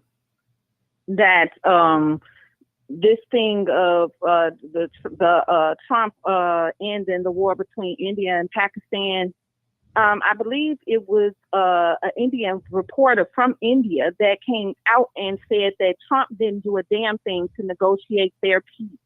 They did that on their own. And see, that's the biggest part of the problem. We allow legacy media to lie to us. I get my information from independent journalism because they're going to give you facts no matter which side of the spectrum that it's on. They're going to give you the facts in the raw. So I don't listen to shit CNN or Fox or any of them have to say, because they're not going to tell you the truth. In addition to really CNN and MSNBC, they're not going to really do fact reporting because they're scared of this administration. So they're not going to tell you everything that you need to know. But I think that it is an utter embarrassment for Black people to say that Black history shouldn't be taught in schools. If white folks are that fucking uncomfortable about their children learning about Tell the slavery, truth then guess what? and shame the devil. I don't want my kids learning about George Washington's slave teeth stealing ass either. That's just how I feel. If you don't want your kids to learn about the history of our people, then I don't want my kids learning about the history of the foundation of this nation either, because if you feel that comfortable with them people educating our children on lies, because really and truly when they call themselves educating all of the kids of the U.S. on the foundation of this country, it's a big lie. We know how this country was founded. So, you know, we've become too complacent in our ignorance. And I think part of that is because many of us, we saw the civil rights movement. Some of us were born in that movement, but we actually did not experience what our people went through. And we take our freedoms that we do have, we take that for granted. Our ancestors are weeping and crying right now because a lot of our people are a fucking embarrassment. I'm just on, and you're right. We're not, somebody said that we are not our ancestors. You're right, because they had more backbone. And even though they were afraid, and they probably did know that they didn't have the numbers, it still didn't stop them from fighting. We sit up and side with white supremacists to help wipe us out. And that's exactly what's going on right now. My first point is, I don't like when we demonize the youth, because the youth didn't just get to where they are. They had some fucking help. They had generational help. So we can't sit up here and blame them, and we can't even blame their parents. But we can talk about the parents of their parents. You know, we don't want to discuss these things because we're too embarrassed and ashamed, and because some of this shit is a reflection of what we've done. But it's wrong to demonize our youth. Our youth is going to be the ones that's going to be our protectors if some shit do jump off here. Tell the truth. You know what I mean? And shame and the the bottom devil. line is, this is the last thing that I'm going to say. It is Black people that, like that woman that was just on here tonight. I don't know if she's still on here. She is just not, she's just as much a threat.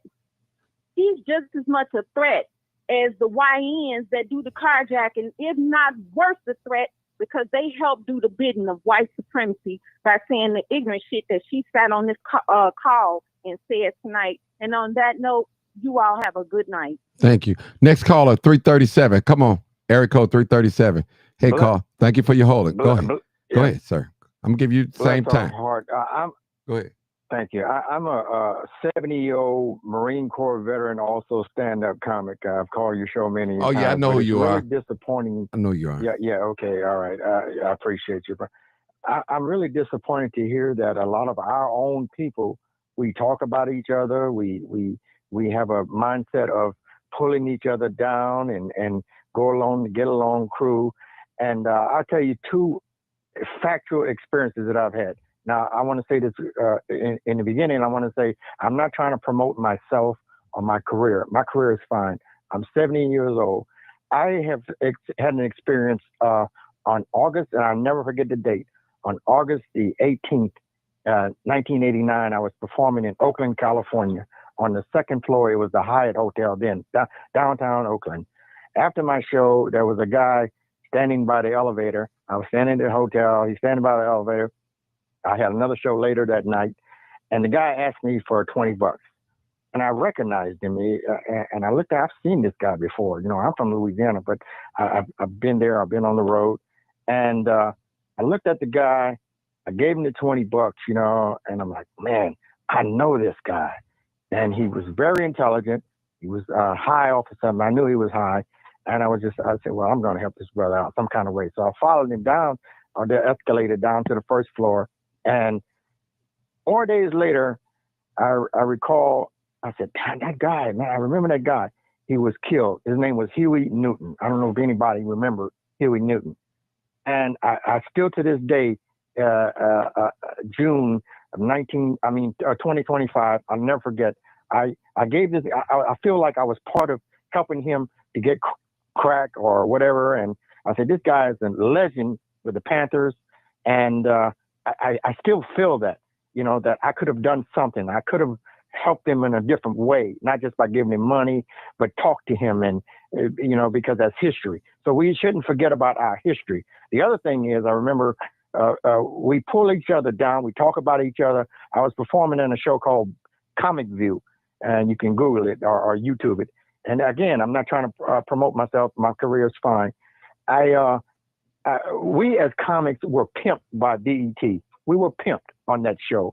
We were performing. The ratings were great, but we weren't getting paid but $200 or $300 compared to these major networks. And when Will Smith slapped Chris Rock, I would have been the first one to slap another comic because it was Cedric the Entertainer on the teleprompter. You when you introduce in the comics, you're supposed to go by the teleprompter, but he introduced me as a light-skinned black. Now, I did a great show. I had a great show. After that show, I started to punch that dude dead in his throat for saying that because that's not how I wanted to be introduced. And I did great, however, because I'm a professional. Brother, I need you to get on the subject, brother. Come on. Okay. I need you to get on the subject. My point is, and again, it's I'm listening to all those folks. We're putting each other down. We're talking about the lady from Louisiana. Yeah, she's from Louisiana, but she doesn't represent us.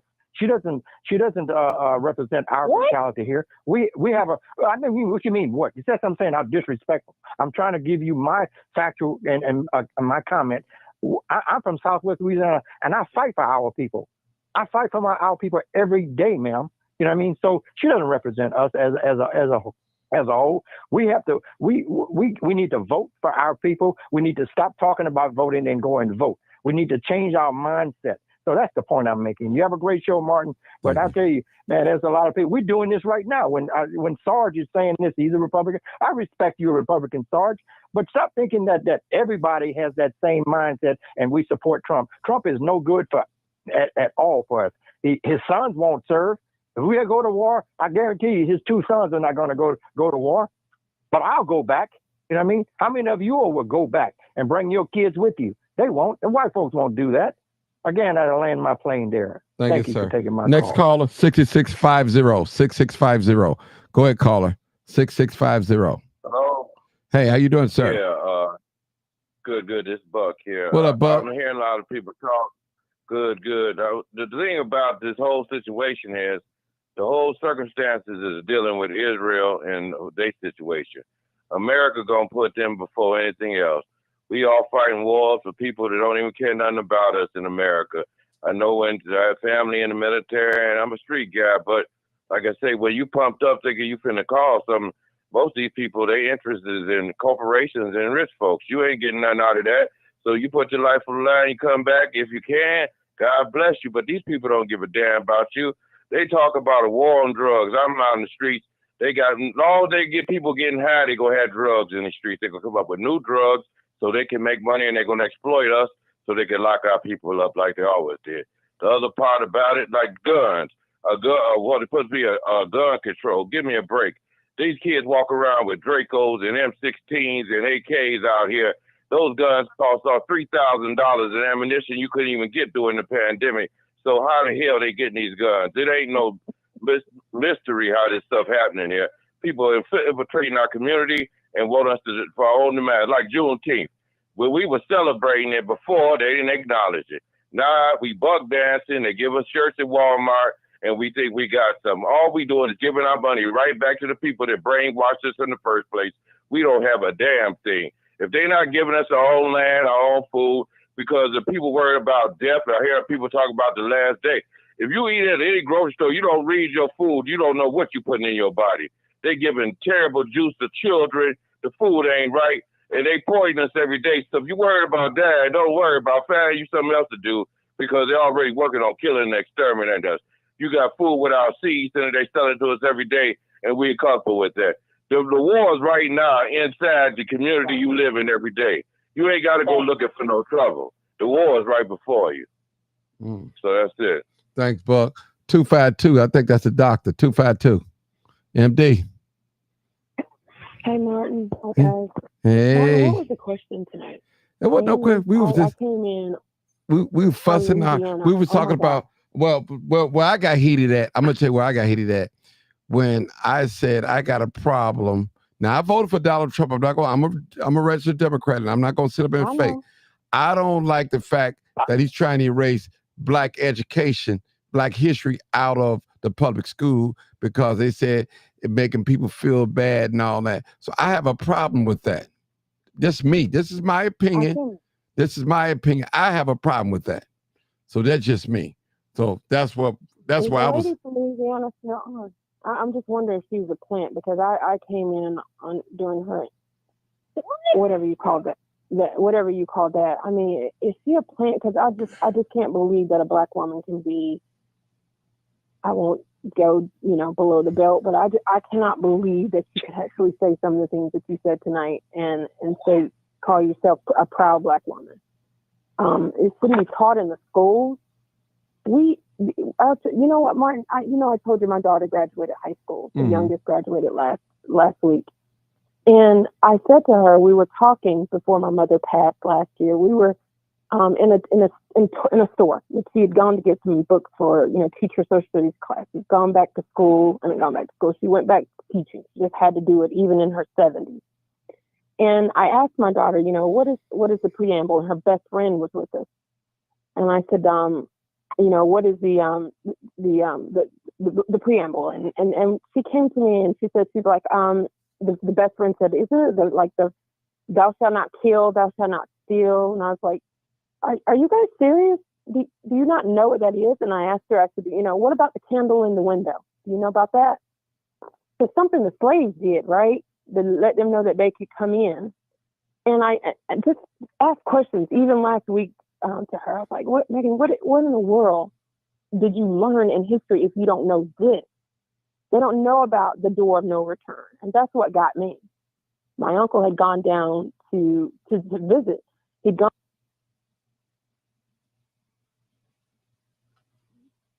Okay, her phone went down or something. Her phone. That's not me. I don't know what happened. Oh, hold on. I muted her. I'm sorry.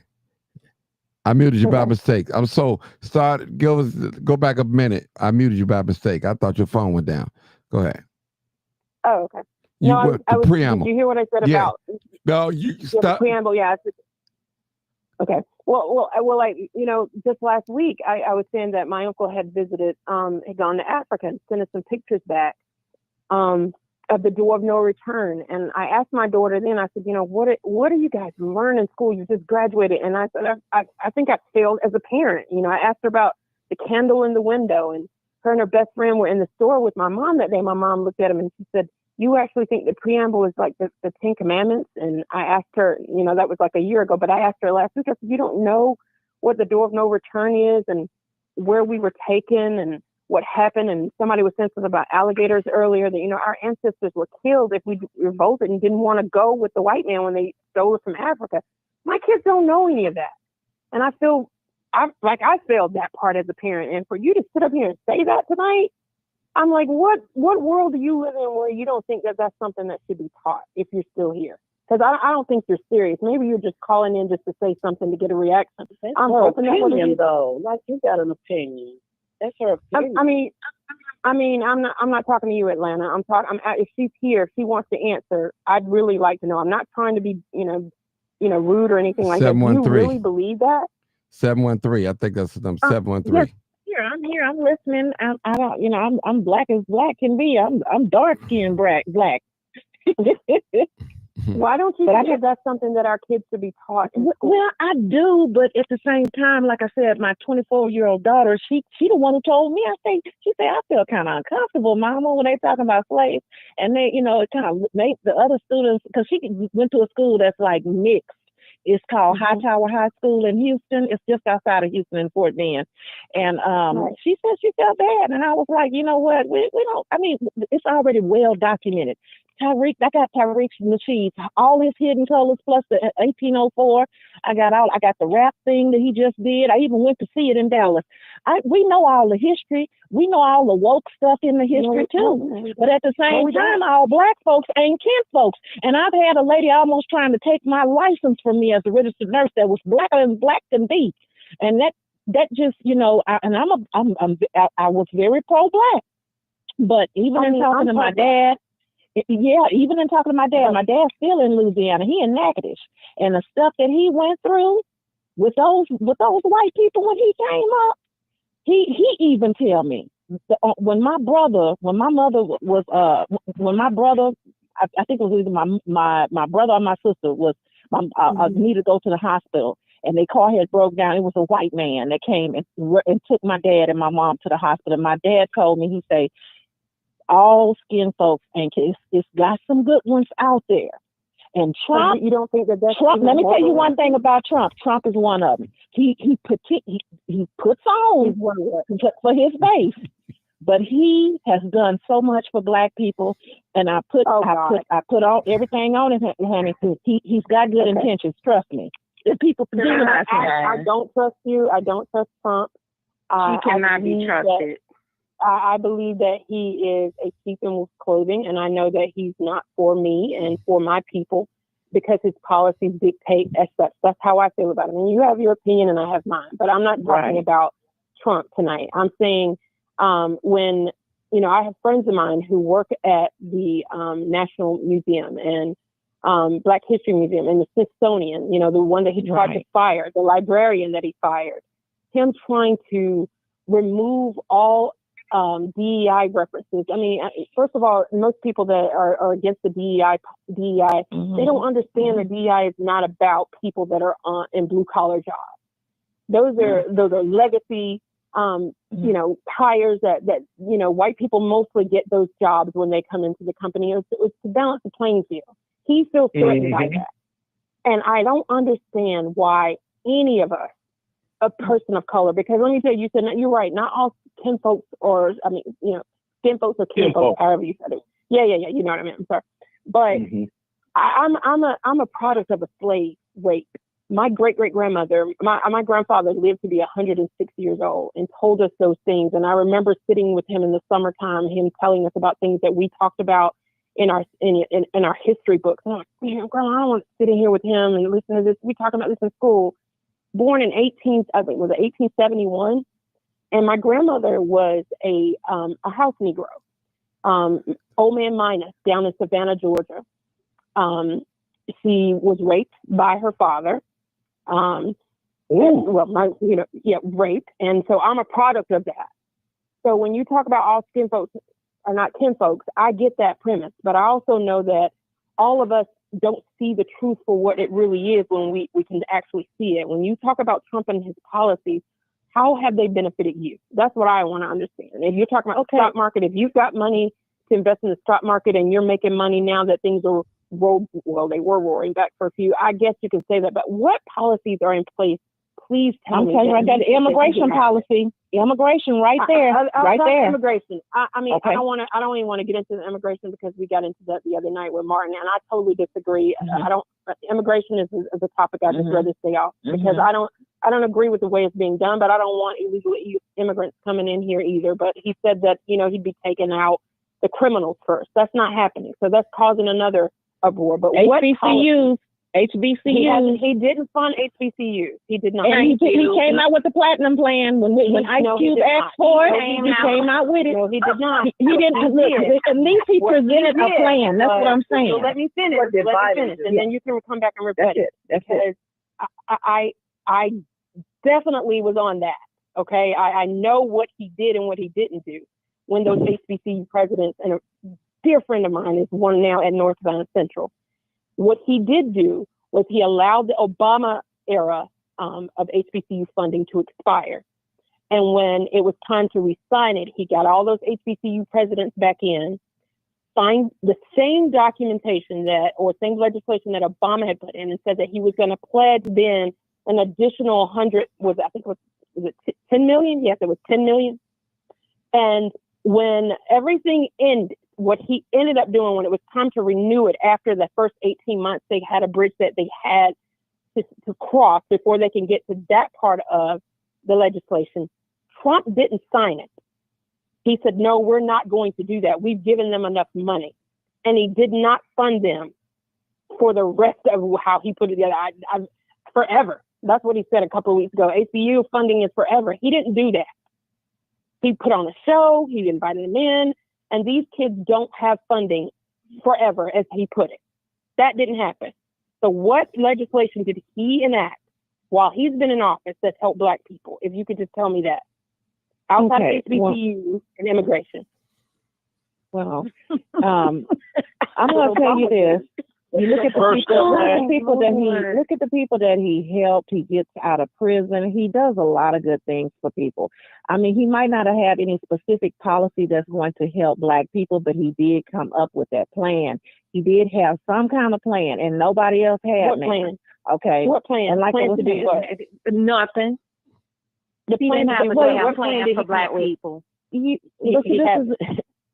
Let me ask you this question. Ma'am, I simply, honestly want to understand. I do. I'm like Martin said the other day. He's not putting in any policies to directly harm black people. All of the policies that he is putting in place are actually they actually do benefit black people. It is not specific for black people, but I'm telling you, if anybody, this is just my personal intuition and belief. Okay. If anybody's going to do anything for black Americans, it's going to be him.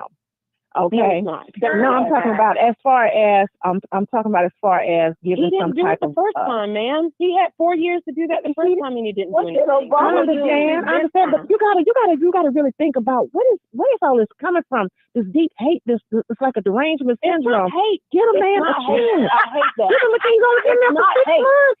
I'm talking about policy. This big bill that he's passed.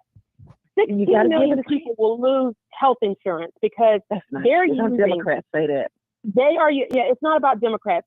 Please stop with the Democrats and Republicans, because what we have now is policy. We're debating policy.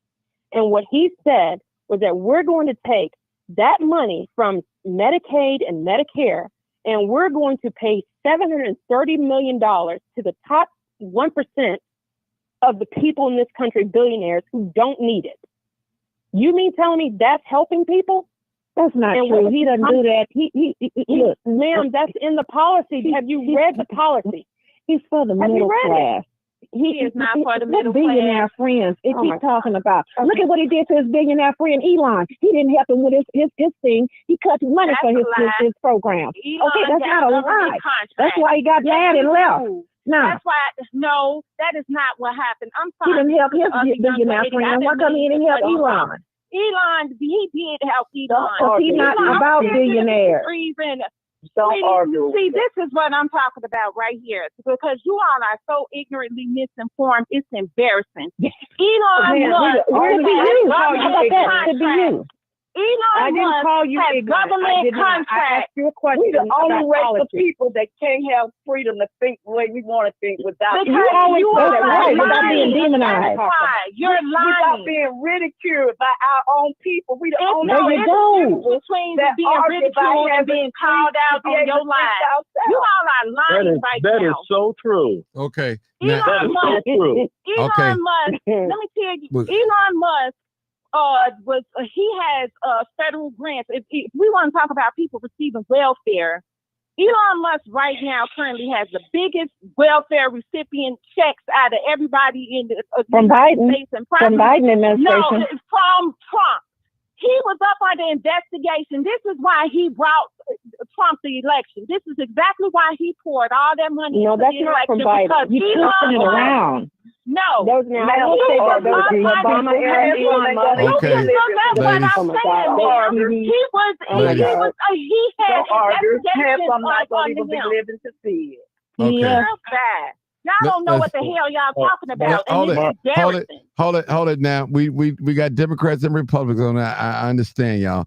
Now we can sing together, but we can't talk together now. But let's try to come to some type of agreement. Okay, Sarge want to say something. Let him, because he's been quiet. He been on his best behavior. So go ahead, Sarge. God knows he has. Hey, Sarge.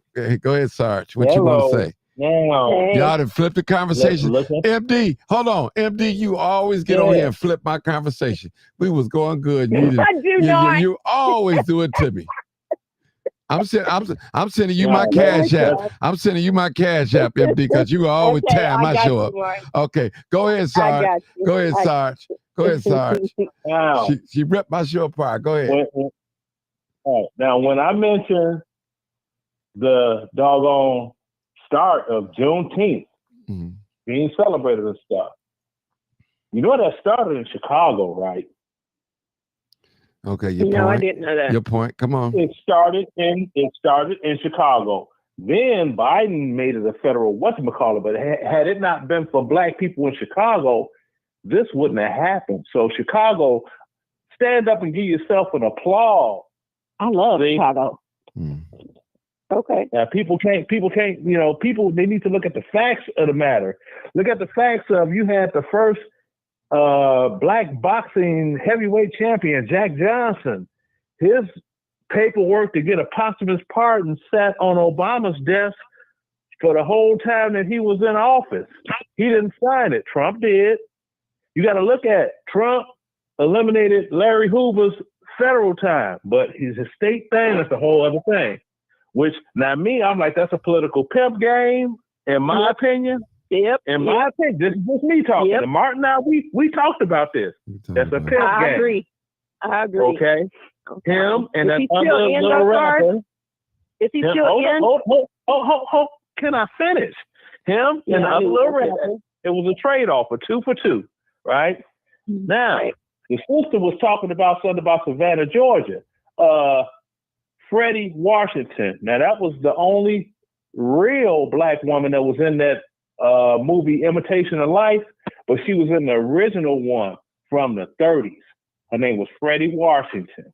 She was real fair-skinned. She was from Savannah, Georgia. See, it's stuff like that.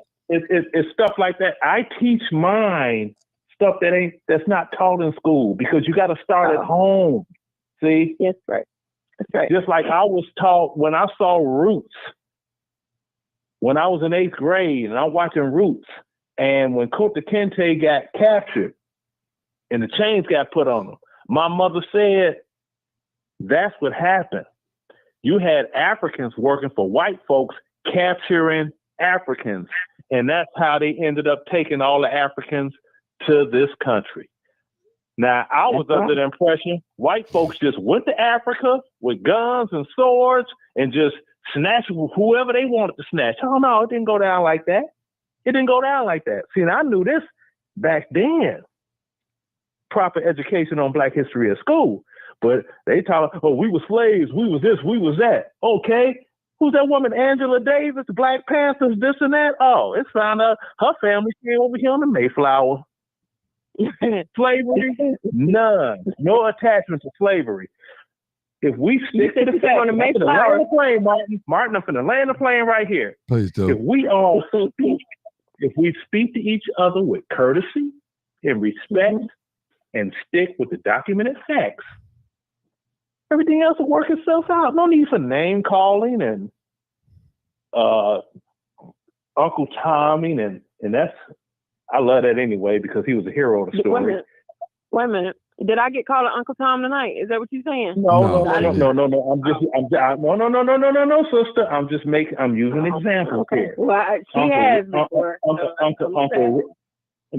Uncle Ruckus, sellouts, anything negative towards each other. Anytime you get Black people that cannot agree that are on two different sides of the fence, and it's something to do with negativity, animosity between, who wins? White people. When you got the Black Pea Stones and the Gangster Disciples murdering each other in the streets of Chicago, who winning? When the Crips and the Bloods at war, who winning? We got to think about this. We have to tell our children these things. And once we tell our children, they can tell their children. And it'll start a whole domino effect of clarification and education on, look, you are not supposed to doggone take the life of a brother man because you got misled by the other man. I land the plane right there. Okay. Well, Martin, did you agree with what Trump did? With the war, no. Dropped the bombs on it, no. I didn't agree with that. I openly admit it. And the only reason why I didn't agree with it, it was because I felt that he should have consulted Congress before he decided to drop the missiles on it. I'm not saying it shouldn't have never been done, but I'm saying there are protocols. There are protocols. That's right. So that's all what I'm saying. Do you guys believe the intelligence? Did you guys believe the intelligence? He never should have did that. We were not threatened by Iran. The intelligence, though? Do you believe the Damn intelligence? the intelligence. We were not threatened by Iran. Right. He should have done nothing. The intelligence. So that's what I didn't believe because I heard the vice president yesterday get on and say the United States military shouldn't have bombed the doggone thing. Let them Israelis do what they do with them little fake Jews. Let them do what they do. And the Iranians, really, they're Polynesians, actually. If anybody looks into the history of those people, they're not Muslims. They're Polynesians. But they're Persians. Hey, They're Persians. Yeah, Persians. Yeah. See who? You know. Okay. Let me hear from 4-7. 4-7. My answer, Martin. There's so many people I didn't get that my answer, Martin. they don't look at the right information, and then they be Yes, sitting there you like, did. Because you did ask about the intelligence. What did you say about the intelligence? You said, Oh no, I didn't ask her about the intelligence, but I was asking you. I mentioned to you guys about the intelligence after hearing. I don't believe it. I don't believe that we were an imminent threat because after just yesterday, the J.D. Vance goes on the talk show circuits, and he's saying, well, we don't know if they had a nuclear weapon they could constitute it within a week or 2 weeks or 2 years or a year. That's what he said exactly. And I said, well, the Israeli intelligence said that they bombed them because they were within 2 weeks of having it. So you did it because you had a short window, but then we find out today that they'd already removed the uranium and they don't know if they have it now. So what was all that about? Other than Trump trying to look like a dictator? Military intelligence, the great oxymoron. Right. Well, that was back in March, Tulsi Gabbard, right. I think that's her name. She admitted that Iran was not an imminent threat to anyone. If anybody cared to do research in history, Benjamin Netanyahu has been saying for the last 30 years that he's been wanting to bomb them for the longest. What he has done is, I'm not going to even say manipulated the U.S. at this point, because we have a degenerate in office. Israel has used the United States to do its bidding with Iran. Right. This is what all of this is. You know what I'm saying? And this is why I agree with that brother so much who called earlier, who was saying, you know what I'm saying? We think this is a game, and especially about the Reagan administration, because he's 100% right.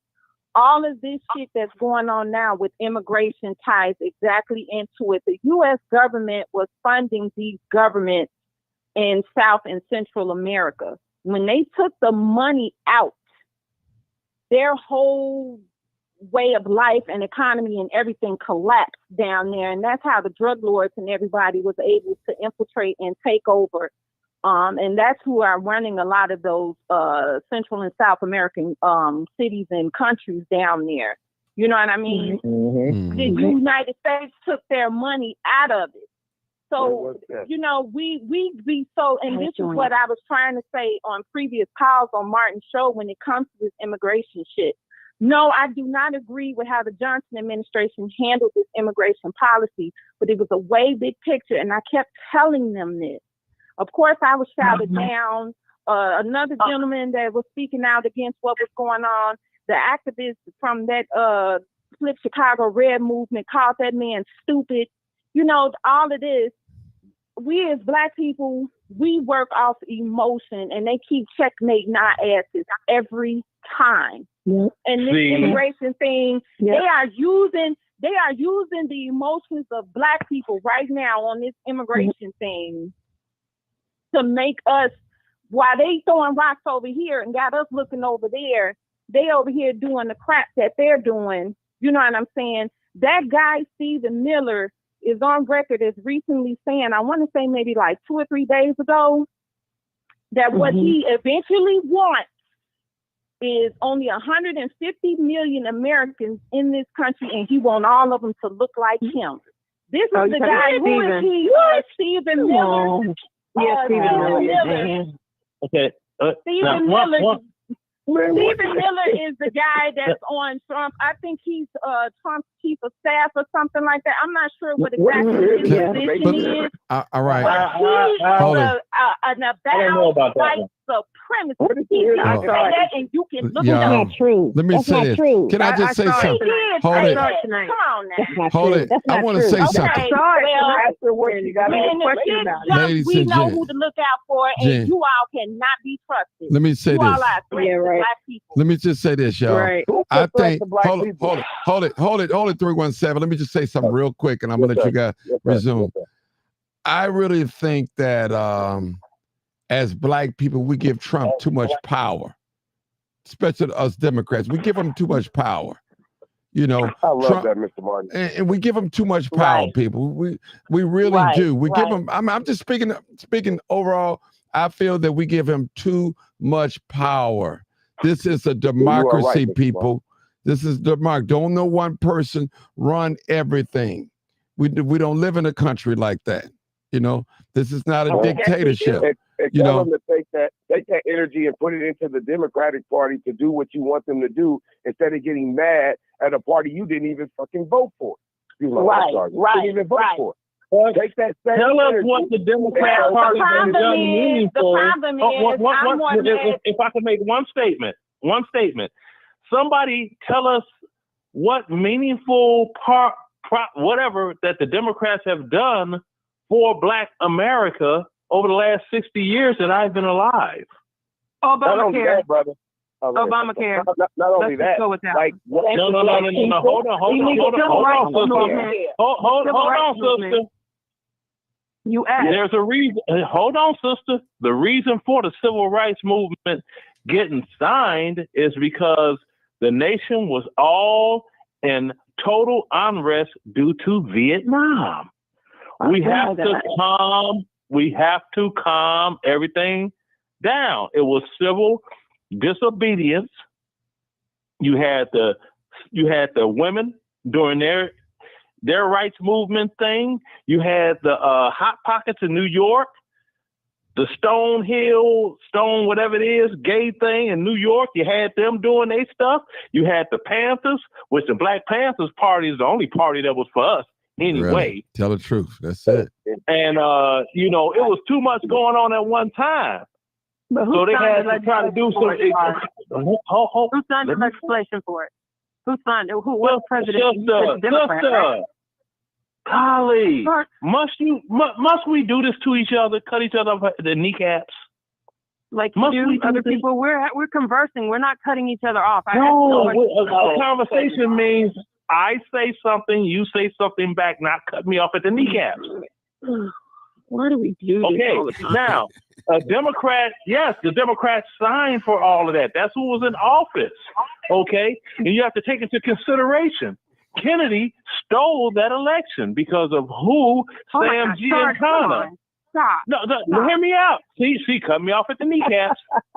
Sam Giancana. You want to give other addendums to it.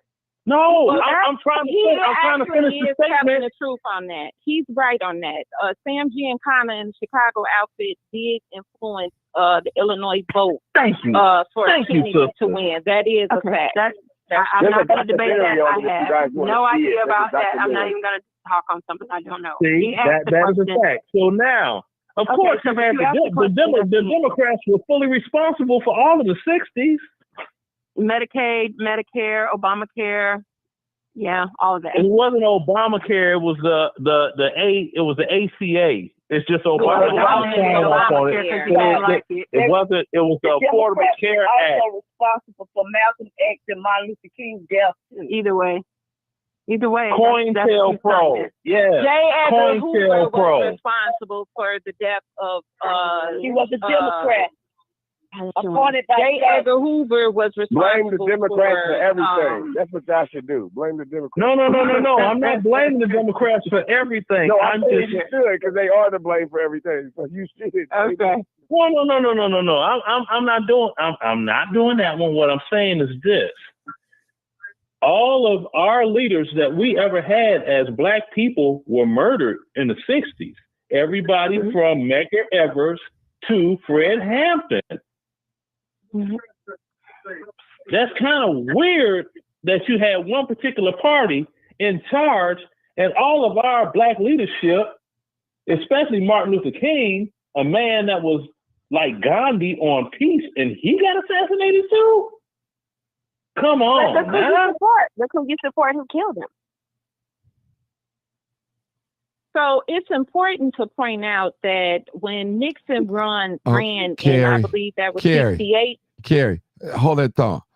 More real news. I did not block you. You can call in. I definitely did not block you, brother. Matter of fact, I can't even block you from the app anyway. So I don't know what you're talking about. Go ahead, Carrie. She was talking. Go ahead, Carrie. Good stuff. I'm gonna say this briefly because go ahead. what often I got something about that because I often hear, especially the Black folks that support these people, well, the Republicans ended slavery and this, that, and the other. What I need for you all to understand is these are not the same Republicans of that time versus what we're dealing with now. The second thing is it's important to look at that civil rights legislation that everybody likes talking about. When Lyndon B. Johnson signed the civil rights legislation, there were a lot of people within the Democratic Party called the Dixiecrats who did not support him signing that legislation. So they flipped to the Republican side, and that is how Nixon wound up winning the 68 election by using what's called the Southern strategy. The Southern strategy is very similar to what the fuck these people are doing now. They play on the perils of white people. They play on the perils of white people and instill white fear in them to make them think that we, Black people and other people, Mexicans and everybody else is the cause of their problem. This is how the Republican Party have been winning elections for the longest because they played on the white fear of white people. This is the strategy. This is exactly how Nixon got in office. So, you know, and even I'm going to speak to when I was a shorty coming up when Jim Edgar and Jim Thompson was the governor of Illinois. I was a little girl then. You know, these are not those same types of Republicans. And I don't understand what it is about this that you all are not understanding. What's so bad about them? What's so bad about Republicans? If you be quiet, I will explain to you. The problem is, it's not that you voted Republican. It's the kind of Republicans that you are supporting. You think you're supporting one thing, and this party has morphed into something else. It does matter. And this is why I say Black people like you can vote for whoever you want to vote for. But when the shit jump out, don't expect our help. That's all I'm saying. I will vote for Donald Trump. I will vote for Donald Trump. When that Texwood challenges you and tries to run you down and slap you up, you don't expect Black people to come out and help you. Hold it, John. Nobody gave me no help. Hold it. Everybody on the Hold on, 317. Hold on. Let 470 talk. She been quiet. Go ahead, 470. Go ahead, talk. She made a point. No, you have a freedom. No, go ahead. Go ahead. You know, I just want Black people to understand everybody is free to choose who they desire. That's true. You can't push what truth you think I should do on me. I think Black people do what even God didn't do. God don't even take away our choices.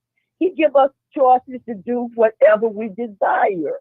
It's Black, the only race of people that have this conversation. And if I say I vote one way, they're going to try to push their thoughts on me. Well, why are you doing what? You ain't even Black. If you do, why? I am free to be my own person. Everybody don't think alike. That don't mean you right because you think the way you do. It don't mean I'm right because I think the way I do. If I had everybody thinking the way I do, we wouldn't be having this conversation because everybody will be saved and loving each other and sticking together, being on one accord. It wouldn't be no division. It would be strictly love for everybody. I respect you in your opinion. You respect me and mine. Nobody's right. Nobody's wrong. That's how I feel about what I'm talking about. That's how you feel that you all can't be trusted. Y'all can't be trusted. We can say the same thing about you. We can say the same thing about you. Well, I don't side with white supremacists. I don't side with white supremacists. It's white supremacists and Democrats in the Democrat Party. Come on now. People who tell me they don't like me or that I'm mentally inferior to them. Really erase. I don't side with people like that. But go out, sis. But I'm just saying, you don't side with them. You got it. That's you. That's you. That's who you are. You one individual. I have a question for you. Why don't you project that? When you're talking to us. So why don't you project that when you're talking to us in this group 407? Because you pick your moments to be black, and that's the way you come off. Listen, I'm black 24 hours a day. They're not black. 5 days They're not black. And it's not going to change that. But what I'm going to do, I'm black and I have the freedom to be who I am. And you can't absolutely change that. can be. You are you. I am me. Whether you like it or not, you're not going to box me in. Hold it, one voice. You can call me what you want to call me. Okay. You can say what you want to say. I don't care. I don't even know you. When my morning to every first set of mine, I do not call you and ask you to help me. So no. I want to think the way I want to think. I don't care what nobody says. I am free from you. I'm free from people's opinions. I got my own opinions. I got my own thoughts. Because the bottom of the line, at the end of the day, I got to give an account for everything I do and say. When I stand before God, He ain't gonna ask me, well, He's not gonna ask you, how to judge me. So I'm not judging you. I'm asking you a question. Are your morals and values lining up with God say in the Bible? You can judge me all you want to. I don't care. Are they lining up with the Bible? I don't even know you, so I don't care.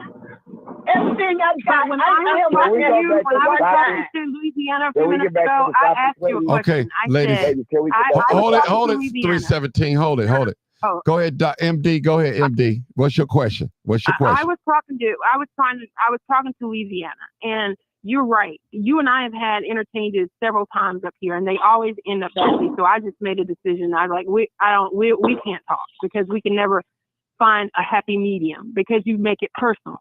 You absolutely have a right to vote for who you want to vote for. But then in that conversation just a few minutes ago, you called me out and you judged me for what I said about Trump. Now, what I said is how I believe about it when it comes to his policy. But I'm not a sellout. I'm crazy. You can't depend on us or y'all lying and all that stuff. That's what I mean when I said you pick your moments to be black. And then in conversations in the past, you've done that. You have a right to do and say and choose and vote how you want to vote. But you like I said, you pick and choose when you want to do that. And MD, you've done that since I've been on the phone. I want to ask you a question. What do you mean? Hold it now. Hold it. What do you mean she pick up moment to be black? I really want to know what you mean because I voted for Donald Trump and I know I'm black. No, I'm not talking about your vote. Okay. And I'm black and I'm voting for Trump too. But go ahead. Okay. I'm talking about. Okay, but I'm talking about when I came on and hearing her talking. You know that we've spoken in the past before. Right. She's, I do this. I go to these country clubs. I sit and I talk to these white people. I tell them this. I do this. I do that. That's what we know about her. I give money. I do this and I do that. But then tonight, when she came on, she was like, Donald Trump is doing this and he's done that and I'm going to do this. And y'all can't be trusted. Y'all can't be trusted. If I'm black when I say I'm not voting for him, then I'm black when I'm telling you can vote for who you want to vote for as well. But you pick and choose a time to be black. That's how you were talking tonight. When it was all about Trump, he's done this and he's done this. No, he hasn't. If I'm telling you I don't believe that and you say that you do, I can agree with that. I'm not talking about who you vote. I'm talking about how you presented your argument here tonight and how you presented it repeatedly in the past. You've argued with more people on Martin's live than anybody I have ever heard on his live. It's because of your demeanor and how you present yourself. Excuse me? Because you're liberation for everybody. Mark, if I may. Oh, we got two more. We got three more calls. Okay, now listen. Now I'm gonna say this. And hold on, Sarge. Hold it. Everybody know I'm a registered Democrat. I voted Republican for this election. Let me just say this. Right. I can agree with 470 on this, 470. Everyone has the freedom and right to vote for whom they please. Now, brother, you see them clear or not. Now, she's right on that. You cannot take that away. She is right on that. You can vote for whoever you please. She's definitely right. This is a free will. No one should be able to take away your free will the way you vote. No one should do it. Now, listen, I understand. Now, listen, both parties are racist, y'all. Now, one is just openly and one is behind the closed door. Y'all can say whatever y'all want to say. They both are. They both are. They both are. Now, I'm gonna be honest with you. I ain't taking nobody's side tonight. I'm not taking nobody's side. I just want to put that out there, okay? Now, Sarge, I'm gonna give you a couple of minutes. I got two callers waiting on. I think 3. We really didn't get to 317. I don't even need a couple of minutes, Martin. I want to know, since she's choosing when she wants to be black, since I love house music and I'm one of the forefathers of house music, can I actually choose? Excuse me, Miss Thang, can I choose when I want to be gay and I don't want to be gay? Do I have a gay choice? Can I be straight today and gay tomorrow? You spoke like you were. Had to throw that in there, Martin. Like her, I guess people could excuse me, ladies, it's supposed to be my turn. And damn, on, Sarge. Can we have a little bit of decorum? Just a little small portion. Nah. That was my best impersonation of a gay person. Okay, Sarge, I got to come on. So you're gay, Sarge? Is that what you're saying? You're gay? Okay, Martin. Damn, Martin. See. This is. See, Martin. Will you wait until? Listen. See, Martin is like in here. Sarge. Oh my goodness. Sarge, come on. Come on, Sarge. Come on. Hurry up. I'm trying, Martin, but you finish it up. Finish it up. Just like what was said, the person they choose to be when they black and they choose to be when they ain't. That is some BS. I can't choose to be a heterosexual man. I'm talking about what she said. I'm not talking about your personal preferences. Silence, how you woman. choose to live your life. Let me act Iraqi. Silence, woman. You can't even compare. That was just stupid. Silence, woman. Okay. Let me get to these callers, y'all. What she said and what she called. Yeah, don't get to the call. Let me get these callers. You know we get nowhere. That's why I got that T-shirt. Hey, where the white women at? Because black women don't know how to shut up. Come on, let's be you quiet. Don't know how to shut up. I said it. Baby, white women were crying, get you killed. So go ahead. Okay. I guess that's why I'm still living, huh? Take yourself That's why I'm still living, huh? Appreciate that. Okay. That's why I'm still living, huh? Okay. Ladies and gentlemen. Sarge, come on now. Let's get to 317. White women don't deal with that foolishness. Come on, 317. 317. White women will deal with that foolishness. You go ahead. If the black women person, please go. Please go over there. 317. Jump the fence. Please. I built the fence. 317. Come on. I don't know what you're talking about. Don't nobody pay attention to him. Come on, 317. Come on, 317. I know. Yeah. I would like to get Can we all get along? What we were talking about. Go ahead. What we were talking about. Yes, we can have the Democratic Party and the Republican Party. So I've only been researching this political stuff for just a few months. It didn't take me long to realize what was going on, right? So I just noticed, like Martin said, all y'all do is just like blame everything on one person. Like it's this person's fault. But y'all do not put that energy into your own people you vote for. And until you do that, nothing is going to change. You're wasting your breath. We're not voting Democrat. We don't care about your presidents. We don't care about what you're doing or what you want to say or who's black, who think they black, who ain't black, who want to be black. I'm not voting nothing with Democrats. And that's all I'm saying. Okay, next call. 317, can I ask you a question? Mike, can I please ask you? Go ahead. Anybody but you. No, let it go ahead. No, I'm going to ask you a question. Go ahead, Carrie. Hurry up. So I I want to ask you 317. So you said you're not voting anything that's Democratic. So what makes you say that you want to tell me the policies and things that's working for you? I will tell you the reasons why, right? I look at the liberal, and I look at the liberal, and then I look at the conservative, right? And I noticed that the liberal, they push a lot of the LG. They push a lot of like, we're just going to give you don't like gay this people. or give you. You don't like CRT. You don't like them talking about our race, our slavery. Okay. No, he does not. You're against all of that? Whatever content you want to make up for what I'm saying instead of understanding what I'm saying. You just said LBGT. I'm just going to. Can you let the man speak, please? So I'm just going to say what I'm saying. Be quiet. It's between me and 317. No, you don't know how to listen to a man and let a man talk. I know you ain't got one. I'm talking to right now. What about a little decorum, Sarge? A little decorum, right? Sarge, I'm talking to my man that's why I'm trying to get some decorum. Sometimes you got to demand stuff. Okay, hold it. Brother. Listen. So it just. Let me say this. 503. You and Carrie, y'all sound just alike. But listen, 503. It's your turn to speak anyway. It's your turn to speak anyway. So just go ahead. Go ahead. Go ahead. All right, go ahead. Thank you, Mark. Go ahead. So what I want to say to you, I understand, and everybody was right. Martin, you always hit this point for me. There's no difference between the Republican and Democratic when it comes to black folks because all of them are white, right? Right. But I feel like we need to choose the lesser of the two evils.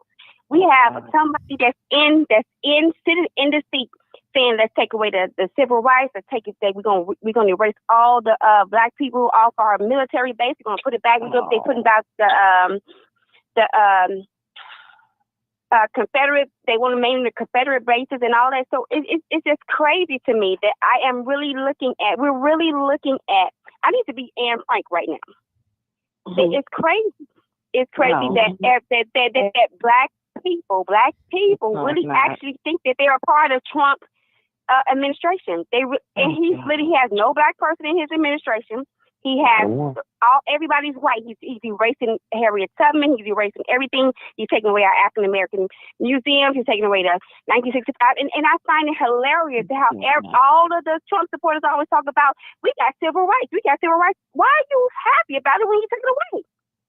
It's crazy to me. Nothing. We don't need them. What's crazy is that you don't. Why do we need him? You say you don't like racism, but yet you push it. You say you don't like racism, but yet you push it. 317. I can't be racist because I'm black. You do not like racism, yet you push it. So how can I be racist against a white person? Is the civil rights movement in 2025 racism? Are you in the Constitution, sir? 317. What you? 317. Are you in the Constitution? 317. You a part of the Constitution? Are you part of the Constitution? Is it racism? After you, when the forefathers came here, you was a slave, right? Okay. So all his doctrines of 1800, you actually applied them to yourself. Always talk over black men. Let her do it. If that's what she likes to do, let her do it. Talk over you too, sister. Everybody black in the United States of America does not come from slavery. I'm talking over everybody. I'm a foundational black woman. I'm going to talk over you. Okay. Hold it, guys. Hold it. 317. You can listen sometimes. 317. He literally said it was my time to talk. And 317. Here come the Trump supporters. 317. And you cut me off. Hold on. 317. I called on 503. Let her talk. Let 503 talk. Let her get it. Let her get it out. Let her get it out. Please don't interrupt her. Let her get it out. You know I show up to your show. You beat me up. You don't respect me. 503. You don't respect me either. But go ahead. I do. No, you don't. Go. Martin, 503. Me, all in the queue. We love you. Yeah. But you don't know who I do love you. Show some love on the Cash App. Everybody cash out Martin the 20 right quick. There you go. Say that, Sarge. Now, see, I'm agreeing with Sarge. Say that because we need to support him. Martin do a lot of work in our community. Well, listen. Hey, Martin, I'm going to send you a dub right quick. Okay. This is good. Let me I'm finna send Martin let me say Dub. this. It's still your turn, 503. I'm going to say. Let me say this. 470 always support me. Low key, always support me. Always. I don't have to ask her. She just tuk. You know, Sarge support me too, but it don't have to always be money, people too. And just hit the like button and share. It ain't all the way about money all the time now. I'm just letting y'all know that though. Okay, go ahead, 503. Go ahead, Like, 503. share, and subscribe. So what all I'm gonna say is that I'm not upset with people who support Trump, black people that support Trump. We just have differences. I just don't understand how they can actually look at what he's doing to our communities. And how we seeing that what they're doing to the brown people, that illegal. Let her talk. Let her get it out. Go ahead. Go ahead, 503. Let me cook. First of all, you freezing. 317. 317. 503. Were you the one that called the other night? But excuse me. I'm not done. I'm not done with my statement. I will answer your question when I'm done with my statement. Okay. What I want to say to. Go ahead. 3. We got 2 more callers. Go ahead. 3. 503. My thing about it is I for me, I cannot understand how we are as black people watching what's going on around us, and we're not saying that it's wrong. We actually, our history has been through this, separating families, doing all these things. It's wrong. It's wrong. You can support who you want. You could be a Donald Trump supporter. You could be not a Donald Trump supporter. I'm just saying, as a community, I'm just hoping that when everything comes to a head, that we all, whoever we support, come together for us as a community. That's all I'm asking. Now, you want to ask me a question? Go ahead, MD. Ask the question. Young lady, if you were the one, Go you were the one that called the other night, that's all I was asking. I said, are you the one that was on the other night? Because you sound like her. I call every time Martin is on, I call. Okay, so he muted you. that was you. I tried. I tried. It didn't work. It didn't work. It don't work with her. That mute button don't work with her because she gonna hang up and call back. There you go. There you go, Mark. Let them I know. might as just let her ride. Okay. Let her ride. Go ahead. Okay. There you go. Just let me get my saying out, and then I'll leave you guys alone. But my thing about it is that we need to stop the division between Trump supporters or Democrat, Republican. We need to be black supporters. So we need to understand that at this moment, at this time, we're watching a lot of people seeing the others. So I'm just saying, when it comes to us, let us all just be together. That's all I'm asking. 317, I have a question for him. Can I ask 317 a Hurry question? up, because I got 2 more callers. I got 2 more callers. Okay, right. I want to... Go ahead. See, 317, how do you see the Trump presidency going in policy making? Do you agree with the policies that he put forth for the bill to be passed? Do you agree with that? Because I don't agree with either one. I don't agree with what the Democrats do or what the Republicans do. So if I had a choice, solution? I would go Republican, and I'll say why. Because the Republicans feel like everybody should get something, like no matter what you do, and that has what killed the community. So the conservative side is like, you work for it, you get it. And that's where I get it. I get the principle that they put out that, Democrats are lazy and they don't want to. Those are your words. What I said is that the Democrats are more like, we'll give you this and we'll give you this. And the Republicans are more like, you need to work for what you have. And giving is why we're in the situation that we're in now. That makes because sense. the government has gave us too much. Okay, let me ask you this. So if you're saying all women married to the government. That makes sense. Okay, 317. I get that. That's philosophy. That's upbringing. That's how you're raised. A lot of that like Sarge said earlier, it starts at home. I get that principle. I get those principles. But how do you find the medium to help you in your personal journey on how you want to advance in this country? And you're saying that we need to come together as Black people. Are you saying leaving them out of the equation and Black people come together and do what we need to do? We would need to do that anyway. But I just don't understand. You're just like, you're neither side. So you're not taking a position on anything, and that's not productive either. That's what I'm getting from you. I have no idea what right. you're talking. Okay, wait, what? Can you? Maybe I'm just slow because I don't know what you just asked me. What's the question? Okay. It sounds like a long. No. Let me. Statement. I can answer. What's the I can question? answer. I don't know. I don't want you to do that. What's the question? That was a long statement. The question is, you said you're not for Democrats, but you think more like, and you would vote for Republicans, right? Am I No, that's correct not what I said. But, okay. But what's the question?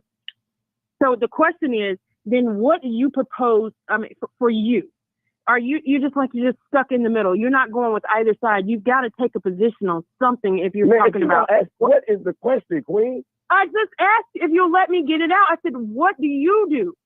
How do you contribute if you're not voting for either party? Because that's the way our voices are heard. We vote. Who said I'm not vote for either them, party? But you don't agree with their policy? Wait, that doesn't make who sense. Said I He wasn't supports for Republicans. Right. You said you support the Republicans, and if you had to vote, you would vote for Republicans. So that means you. No, that's not what I said. Policy. What I said is I will never vote Democrat. Okay, I get that. But you said you had to vote, you would vote for a Republican. Did I not just hear you say that? No, I said I will never vote Democrat. Okay, but would you vote for a Republican?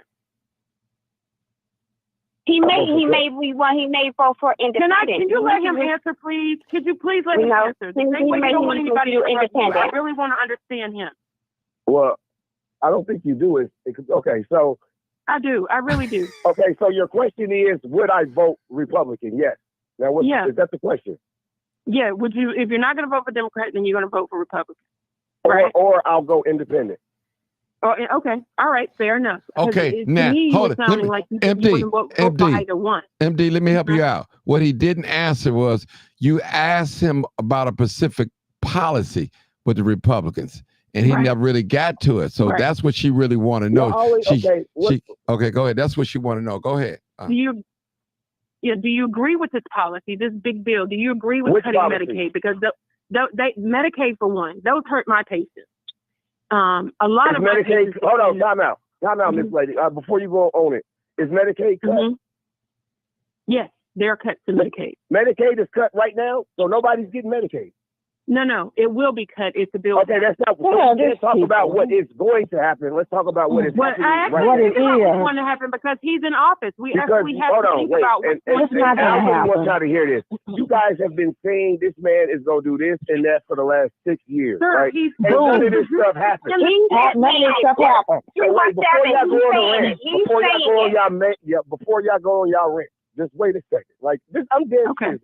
Y'all been saying this man is going to do all of this stuff. Let's talk about stuff that is being done right now. If it isn't done now, I don't want to talk about it. They're going to come. If you look at the beautiful big bill, it's in there. The beautiful big bill has cut. Fear-mongering. Okay. That's not fear-mongering. Yes, it is. That's what y'all do best. Fear-mongering.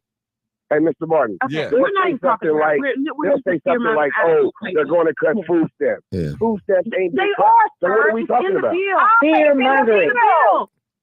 Okay. It's in the bill. Okay. That's a lie. It's in the bill. Okay. That's a lie. All right, let's go to the next caller. So we're not going to have an intellectually honest Hold it, y'all. what's Hold actually it. going to happen. Who's the majority on food stamps? White folks or black folks? White folks. It's white stars, but still it's in the bill. Okay. So Now, why you So get we're not going to have an honestly intellectually honest conversation. okay. Okay, got I it. think let's. Why I do think you this. care if they cut out food stamps? If more white 317. people own food stamps? Hold Why on, do let's you go care to about another that? caller. Because if America get a cold, we get the flu. Okay, hold it. I feel about all 010. I'm sorry. Come on, y'all. 0101. Come on, I think there's more news, more real news. See, I blocked them. Yeah, that's me. That's me. First of all, hold it. Let me explain. Hold it. Let me explain the process. No, we ain't got to go through that. No. I want to explain the process. No, hold on. The A2. No, you ain't got to go through it. We ain't got to go through that. We ain't got to go through that. Go ahead. We ain't got to go through that. Okay, go ahead. You ain't got to explain yourself to me. You Okay, said what you said. Okay. I know what's going on my phone. I ain't saying it's you. I'm just saying, like, damn, I can't even but hold get on, through. That's why hold I'm on. on More this real number. news. Let me tell you something. You probably was calling the number 872-297. That can only take up to 4 to 5 calls. The 299 number can take up to 15 calls. So if you call that number, it's gonna blah blah blah blah blah. But you know, it's probably enough people on the line. So that's want to make that sense to you. It won't even do that. Okay. Right. It won't even. I promise you, you're not blocked. If you blocked, you wouldn't be on here if I blocked you. Go ahead. Go ahead. Well, it won't even let my network. But don't worry about it. Go ahead. It's probably the system. If they do, I said, tell y'all like it is. Go ahead. Let me hear it. What's said? Come on with it. Listen, you know, a lot of stuff that's being put out there is speculation, and the person just hit on it at the head. But first, I want to thank that lady that who spoke up about them calling me out. The dude called me out my name that time. You know what I'm saying? I appreciate that stuff. You know what I'm saying? Because I got a different opinion on Brandon Johnson from life experience, etc. You know, but it's cool. I understand clown stuff. You know, some people want to be a clown. And they know that. A lot of our people just on here clowning. They just repeating stuff. You ain't seen nothing in writing that says about, they gonna stop teaching Black history in school. You ain't seen nothing in writing. The beautiful big bill. I read it. No. Big bill. Excuse me, ma'am. It's my turn to talk. Be quiet, please. Yeah, get your air. Don't hurt. Get your air out. We're gonna stick to the facts here. Get your air out. Like, for real, show some decorum and respect about y'all self. Because I go in on people and call them out their name and shit. I'll clown your ass. Well, then. Now let the peace be still. Let the peace be still. I'll join the circus. We can all do that, but we're not doing that. Wait. Let them talk, y'all. Anyway, come on. The people know that they've been talking about taking Black history out before we even talk about some big, beautiful bill. Let's be honest. They've been putting that out there since day one. And a lot of them been preachers in our neighborhoods. Let's be honest about it. Now, the only bill that has been did, which he did an executive order, and you can look it up, because that's what they know. They know y'all ain't reading. They know y'all ain't reading. It's called racial indoctrination. What's in the big, beautiful, big bill? Excuse me, shut up. Let the brother finish. What's wrong with these motherfuckers? Like, come on, y'all, quiet, slow. woman. 503, let him talk. Like, for real. Let him talk. You said he let you talk for over 10 minutes. I got them. I'm good. Let him talk. He let you talk for over 10 minutes. Retard, damn. It's a bill. You know why? Let him go. I got you know why? Because our people hear that shit. Y'all don't hear when a person talking nice saying excuse me, none of that. Y'all don't respect that at all. As soon as somebody say something that make you click in your mouth, you want to keep on rambling. Talk to me. Your point, sir. You know what I'm saying? You ain't listen. First of all, that shows you ain't got no. First of all, even if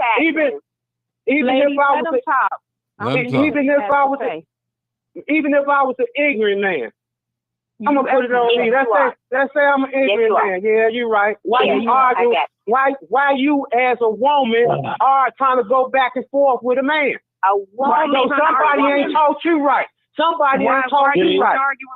Somebody ain't taught you right. Now be quiet, please, so I can make the point. Because it seems like I'm going into this truth. That it says racial indoctrination. And we can do the same thing. If you're gonna say what you're gonna say it. You don't have to call people motherfuckers. Hey, shut up, please. That's Marty. What you just hang up on the computer or whatever? Real talk, man. Go ahead, Real. Just talk. Hey, Martin, you need to handle this, bro. Okay, I'm finna handle this right now. I ain't trying to go there because a lot of you motherfuckers ain't even stand up. Okay. A lot of y'all ain't even stand up to that European man when he was talking that stuff on the phone. Hey, stop it. Okay, you and I, let's be quiet. Hold it. Stop it. A lot of our people ain't even stand up to that European man when he was talking that shit, call you monkeys, niggas, and all kind of shit. Stop playing with it. Maybe in your world they don't. You stop playing with it. No, I want to say you ain't called in then. You ain't called in to say shit then. Okay, even that dude more that real called news. me out, even that dude, be quiet, man. I'm like, damn, like shut the fuck Okay, up. y'all. That's why our people fucked up right now. The more real stupid ass news. women like People that. like you. Listen, Only listen. women like you.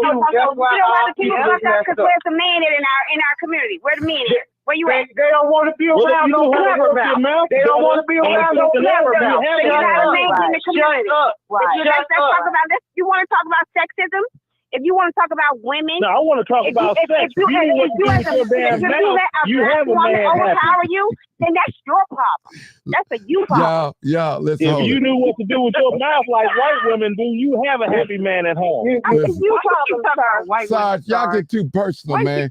Listen, can I say something, y'all? Because I'm trying to Hold it. we wasted time. I'm trying to put Hey, something on the more real news. Hold it. Sarge, hold it. Should be one person talking. The MD 503. Y'all do me a favor. Let the brother I talk. will. Just please let him talk. Don't interrupt him. As long as you don't get disrespectful calling people MF. Yeah, he should do that. Yeah. Please. Okay, go ahead. Can't do that. More Not real with me news. on the phone. Okay, go ahead. Go ahead, bro. What does it matter if somebody says a name? 317. Let the brother talk. It's disrespectful. I could do that, but I don't. Okay. But if you're not that, More if real you're not news. a motherfucker, then he's not talking to you. Yeah. But then don't you talk about it. Please don't. You the wrong one. You ain't got to Don't be do up that. on a telephone. We on a telephone. Ain't no need Yeah. to So you don't agree with her. She just have a different opinion than you. Hold it, Stop y'all. that. Can we all adults on here tonight? More real news. He was quiet with y'all. He didn't. Hey, y'all. He did not interrupt you guys. He did not do that. He waited patiently on the phone. Now give him a chance to speak his piece, his truth, whatever you want to say. Go ahead. Real news. Go ahead. Go ahead, my brother. Yeah. Now, what I was saying is that's a lot of things that people been putting out there, and it's false. You ain't seen nothing in writing. You haven't seen nothing in writing. You haven't seen nothing in writing. I'm talking about the school subject. So the reason why these so-called leaders, etc., came out with that saying and whatever, because he put that executive order in place of ending racial indoctrination in K through 12 schooling. Read the bill. Read the bill. And know why they did that? Because them same people out there marching and them Europeans, they out there pushing it. They out there pushing it. Why? Because it says in there about having children sex change, teaching sex, calling him, hers, and this and that, etc. All that LGBTQ stuff is in there. Read the bill. Since you don't like that. You don't like talk about that. Look at you. 503, come on now. 503, don't do it. Let him talk. Okay. Let him talk. Let him talk. Come on, bro. Go ahead. But I use motherfucker in a general sense. You can use motherfuckers in a whole bunch of ways. Okay, come Come on. on, Bernie Mac. I got you. Come on, brother. Thank you. You know what I'm saying? But I felt I had the need to cuss because you weren't trying to hear the nice mic. Y'all ain't going to hear that shit. Come on, brother. You wasted too much time. Come on with it. Elaborate. They took up all the time. I'm giving you time. I'm giving you time to talk. I'm listening. I'm going to be quiet. Okay. I'm going to be a woman over here. I'm going to be a woman. Opening up her mouth, though. Y'all say a man wrong for telling you to shut the fuck up or something like that. Like, I don't understand. We're still on YouTube, brother, so kind of watch your language. Tell you to shut the F up? Yeah, these are grown people. Right, okay. But they say after 2 minutes. Okay, go ahead. In the racial indoctrination in K through 12 schooling. They trying to push. That's a bill, man. Y'all can look that up. You can look that on the White House. CRT is called. Excuse me, ma'am. CRT is not in our public schools. Huh? It wasn't. Never been. No, not ever. Okay. It's not ever been in our public schools. 503. Martin, see, he ain't being allowed to speak. Y'all, listen, y'all doing them wrong now. I gotta say it, y'all doing them wrong now. because y'all know Okay, I'm sorry, y'all but doing the it brother was wrong. putting out Okay, misinformation. let's this is freedom of speech on this live. I'm gonna give you a chance to I got you, respond. Martin. I'm so I sorry. promise you. I'm gonna put my. I'm finna put mute on my phone. so I Please don't do. get it. No, Please do. Okay. Liar, pants Okay. on fire. Come on. Stop it, sorry. We grown Sorry. people, man. I hope ain't no teenagers listening to us tonight. We can't get along. Come on, more real news. They said it's More not real in the news. I'm school. finna put y'all on mute. Go ahead, bro. I'm finna put them on mute. Go ahead. It is in our schools. I had to wait till my daughter says our situation finished the school she was in, Kim Elementary up north in Chicago. Almost all they teachers got rainbow buttons and stuff on. That's indoctrinating the child because the child come there for 8 hours and they see that. You see, man comprehend things by what? By what we see and do. So when they seeing these things, that's a part of indoctrination. And they also teaching it in the books. Here in Illinois, we all know they passed a bill, even prisoners that put them books in them schools and libraries. They going to the libraries dressing up as drag queens and stuff, teaching this to the children. Yes, they is. So Trump is putting the end to that. It ain't about a person. Can you put an end to AK-47 Don't do it. AK-47 and shoot the kids? Not reading to them. I want to stop shooting kids. 503. I'm gonna have to put you on mute because you won't listen. You won't let the brother talk, please. Please let him. I gotta put you on mute. Go ahead, 503. Go ahead, more real news. Go ahead. I had to put 503. And the same thing. Go ahead. And the same thing for okay, let's say we Democrats then. We all gonna be Democrats for a minute. We gonna look at it like this here. It's a bill, because somebody mentioned Harriet Tubman. It's a bill that's been on Congress' desk of the Democrats to put Harriet Tubman on the $20 bill. Why that ain't took effect? Why they ain't put that bill to Trump? Hello. The first time. No. You talking to somebody that research. You talking to somebody that studies. I know. You ain't just forget the language or whatever, but I'm no fool. But not neither mine. I'm no fool. And I'm telling you, I'm telling you what to look up. I'm telling you what to look up, where to go, etc. Then you just I don't need to look it up. What you been doing all night? You just talking. You just want to be heard. You over there lonely, etc. No, I don't. And you suffering from a form of retardation. You suffering from retardation, etc. I'm sure. Listen. Stuff like that. Look up the word retardation. Everybody go look up the word retardation. I bet you can't have no growth. Okay, hold it. Hold it, more real news. Hold it, MD, do me a favor, please. Just hear him out, just so he can get done, okay? So Martin, just please hear him. Okay. I know. I'm gonna listen. I'm dying because I can't take that level of ignorance. Okay. And you allow it. I have to give everybody a chance to speak. I have to give everybody a chance to speak. You know, we have to Martin, do that on can here. you give MD my number? Okay. If it's all right with her, can you give MD my number? Hold on, let me write it down. If it's all right with her. Hold on, let me write it down. Let me write it down. Who you want to have your number? Yeah, that's fine. MD. You want MD to have your? Fine. Okay. Let me write it. Hold on. She just hung up, but I can pull it up. Hold on. Let me get Okay, good. But let me say this here, Bob. Go ahead. See, our people can hate on each other so much. Even when you giving the correct information, I'm telling you what the name of the bill, etc. And I can go into them other bills they've been protesting and stuff about. It all has the same thing in there. Something to do with LGBTQ. When he stood up and he say it's gonna be two genders, then that's what the man means. See, some of y'all so ignorant and lost in the church that y'all, Jesus will come back again and y'all attack him. And the Romans ain't gonna have to crucify him.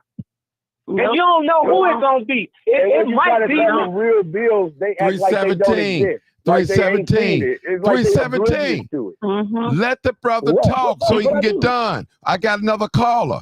I got another caller. Okay, go ahead. I Go was ahead, on three. his side. Go ahead, more real news. I know, but let him finish. Go ahead. But y'all have so much hate towards y'all own, and it's our own that's pushing things that's harming our community. Right. Hold on. Let me say this one too. Let me point this point out. Yeah, that's what we doing. These Democrats in Chicago say we ain't never stopped the funding and this and that for schools, etc. And we need money for this and we need money for that. He cut that money off his first term with Lightfoot because he wanted to bring his own agents in here and see where these guns coming from. And they mad about it. And they and Lightfoot denied him access to coming up in here. So he cut the funding off. They ain't make no noise behind that. They ain't say, oh no, he can't. No, they ain't say nothing. Because why? They want it on the street. Okay. See, you don't even know who your enemy is because you looking at the contents of their skin complexion. Let the brother talk. Right. Yeah. Let him talk, y'all. Go ahead. So you know, I do my study, etc. I'm not just boasting or nothing like that, but I put in the work. Right. I sit up and I read them bills, them executive orders that being passed, etc. Because if you read them executive orders, you read a few of them that's pertaining to the people, then it's impossible for you to stand in the Democratic line. When you go vote. That's why they got people out there doing when you go vote over y'all decades. People sitting out there with their cards. Hey, punch this number, punch this, take this, sit there. And you don't know nothing about them people for the most part. I'm speaking real stuff. I'm more real news for real, and I'm not faking. I'm not phony. Okay. So now, when you do your homework, then maybe next time you can come on this show and you can have a legitimate argument because what you've been talking about is a bunch of nothing. All right. Okay. That's my piece, Mark. Okay, cool. 214 next caller. 214 next caller. 214. Come on. 214. Come on, caller. 214. Hey, Martin. Go ahead, bro. I got off a while ago. I know. Go ahead. Thanks for holding, bro. Thanks for holding. This entire line of conversation just makes my ass itch.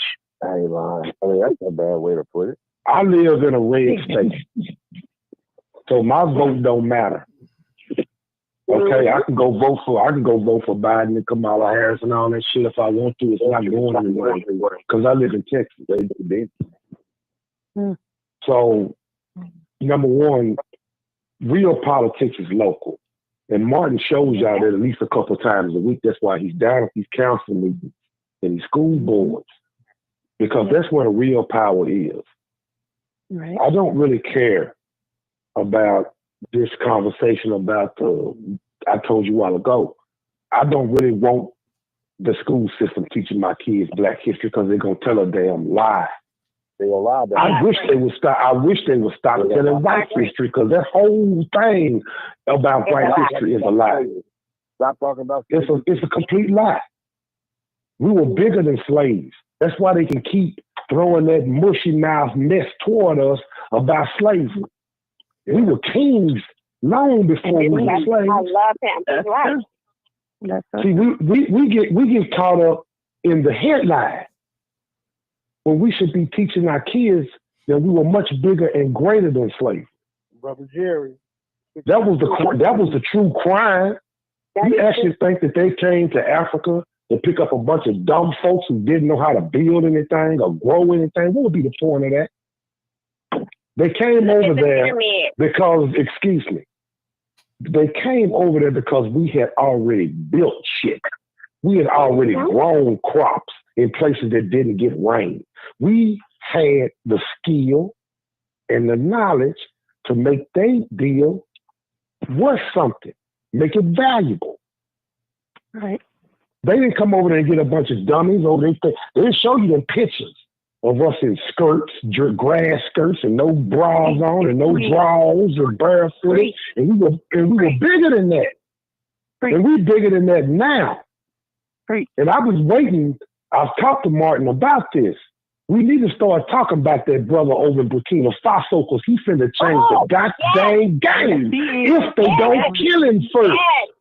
Yes, he is. And he's not the only one. It's about 5 brothers over there that's ahead of these countries that's in to stop that nonsense. Give us back our Please, just in your own, it's in your own minds. Stop thinking so much about slavery because that was the worst of us. Right. That's not the best of us. That's why I don't really want them teaching my kids about Black history. They ain't did nothing but miscue that and lie about that. They make a hero out of one and then forget about the other. Like the guy that was on the other day, Martin, telling you, oh, what did Black folks ever invent? We got over 2,700 patents that were taken from us. See, when your wealth is stolen from you, and then they start hiding the truth. So you want these folks to teach your kids about Black history, really? Yeah. You really want them to think that all we ever was slaves? Yeah, the girls should have felt bad when they started talking about slavery because they don't want to start talking about the kings and the queens and the shit that we ruled and the stuff that we had before it was stolen from us. So we can let this BS conversation about us digging cotton out of fields and growing tobacco and shit over here. I don't want to hear it no damn more. Damn, good. A monkey can do that crap. When they went over there with Roland Martin, did his little program, and he went over there, the first thing I noticed is that them folks walked into a concrete building, 5 stories tall. They didn't walk into a grass hut where they were moving slaves through. No, that was a building. And those folks went over there to get the best of what they had. Oh, these folks know how to grow crops where they don't get a lot of rain. These folks know how to build buildings when they out of straw and dirt and they don't have modern equipment. These folks say that's crap. That's crap. I don't want to teach you no more. That's BS. That we shall overcome in a damn cotton field crap. Forget that mess. That's a different perspective. We're bigger than that. We are bigger than that. And I'm listening to all these intellectuals that are on this phone tonight. Mm-hmm. One of y'all can't stop being a clown long enough for us to have a conversation about what's real. This shit ain't funny, Sarge. You smarter than that. So let's have an intellectual conversation. Oh, so it's instead of this nonsense and these games that you want to play, you ain't funny, nigga. Okay. No, I'm not actually a nigga. So let's have a conversation about the real deal, bro. Well, let's have a conversation about the Africans are the ones that sold they smart people to the Europeans. That's part of the business, homie. It's part of the business.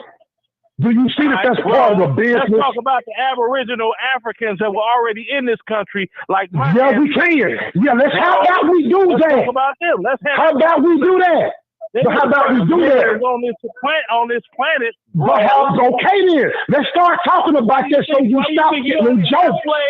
Why do you think you Thank you. slaves? You see how this get, Martin? Do you see how better the conversation get, Martin? Until they got charted out, bro. Do you see how better the conversation get, Martin? When he started taking it serious and stop trying to make jokes? Slavery, bro. I'm not a product. Okay then. Well, how about you talk about that, fool? Because I do talk about that. And no, you're trying to everything that come out your mouth is a joke, bro. And we can't move the conversation over to the intellectual part of this because you think your ass funny. You're not funny. I know I'm funny. Funny, ha ha. Oh, come on, y'all. Anyway, I'm through with that. But like I said, Martin, when we start talking about the truth, when we start really teaching our kids who we really were, they might think more of themselves than being just damn slaves. I like that. Well, how about that? Scary, right? I hope, bro, man. How about that? Worked out, bro, man. I hope that worked out with your children because it definitely worked out with mine. What you taught your children and the greatness that they achieved is what they were supposed to do, brother. I'm not going to pat you on the back for something you were supposed to do. You don't have to pat me on the back for doing what I'm damn supposed to do. So what are you talking about it for? So what are you talking about it for? I'm just saying, I hope you did the same with yours. I hope. My kids are alive. They're not in jail, and I don't have to take care of them. That's the best you can. That's the best you can ask for. Jail, and that's the best you can ask for. And everybody. That's fine. Let's just hope it stay that way, bro. Hello. But I don't care nothing about your kids. I don't care nothing about your kids. Okay? I really don't. I don't care nothing about your children. What I do care about is I'm not going to pat no grown man ass on the back for what he's supposed to be doing with his kids. Bro, so we trying to move this conversation. On the back. I was born successful. Okay? Bro. Stop playing. Okay, that's fine. Thank you. I don't want to talk to you anymore. I want to talk to Martin. I want to talk to Martin. Yeah, you can talk to him because I come. Okay, then could you please allow? I said please. Can you please allow me to speak to Martin? Okay. Okay, Sarge, you bumping your gum. Thank you, sir. Sarge, thank you, sir. I would like to speak to Martin. Sarge, let him speak. Okay, hey, Martin. Okay, I'm cool, Martin. Okay, come on, bro. You know what I'm trying. We got a new Martin, caller what too. I'm trying to say, me and you on the same page, Martin. You know we are. Stop worrying about the national politics. That's crap. That don't have nothing. The national politics don't teach your kids in school. You pay taxes in your own districts. That's where you need to put your influence, your power. Because my tax bill where I live at is $3,000 a year, and I don't even have any kids in school. But if I got a problem with the way they are teaching my kids in school, I'm not going to talk to my Congress lady, Jasmine Crockett. I'm in the 30s. I go to the school district. Know where your power really is. What I'm voting for, and I live in a red state. What I'm voting for? I wasn't going to vote for Kamala Harris. Are you serious? They wasn't serious when they put her up there. They actually, the Democrats stole their dress up and gave it up because Trump had been out there doing concerts and all these other things. He was out there everywhere. And they can't keep the man's name out their mouth to get something done. They looking at the flash and not worrying about the bang. The bang is what's killing us. The bang is what's killing us. So, Martin, I don't mind getting into these conversations with you as long as the adults on this phone start acting and talking like adults about the real situations that we are in. Y'all talking nonsense. And they steady putting the locking us up in jail. They steady doing us wrong. And we spending our tax money on top of it. So if we're going to have these conversations all in the middle of the night, let's talk about the real. Save the jokes for your homeboys. He started talking about homegrown. Who's the homegrown? I know who my senators are. I know who my congressmen are. I know who the president of the school board is. See, I live in a black suburb. So if I want to talk to the president of the school board, I will call her on the phone. If I want to talk to something going on with the school, I go up there and talk to the principal, Miss Davis. Do you even know who the high school principal are at your schools? Do you know who the president of the school board is in these suburbs that we live in? Do you ever send a letter to your congressperson? My congressperson is Jasmine Crockett. She's over the 30s. My senator is the white dude. I know his name, but I don't know it right now. But I don't never call him anything. He's a Republican.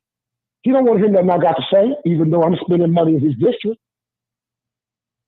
Let's talk about the real shit, man. I don't want to hear nothing about these white folks trying to teach our kids our history. You do that at home. See there? Agree. You do that at home.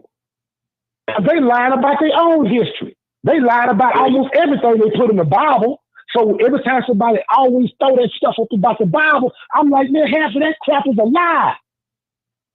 Fiction. See, and bro, I heard you talk about how they lied about Columbus, and I agree with you. Talking about he discovered America. How can you discover something that's already here? All right, people. That's already here. No. We got another caller. That's already here. You discovered it. He didn't go east. He didn't go west to Puerto Rico. So how you gonna discover some land you ain't never seen? Sarge, you're taking over. We got a new caller, y'all. New caller. My plane is on the ground, Mark. Okay. You got it, bro. Okay, 612. Come on, Minnesota.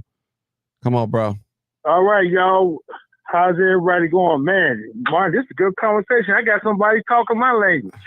Talking about, some shit thing, but y'all, reason I was calling y'all, I just heard everybody talk for the past hour, 30 minutes.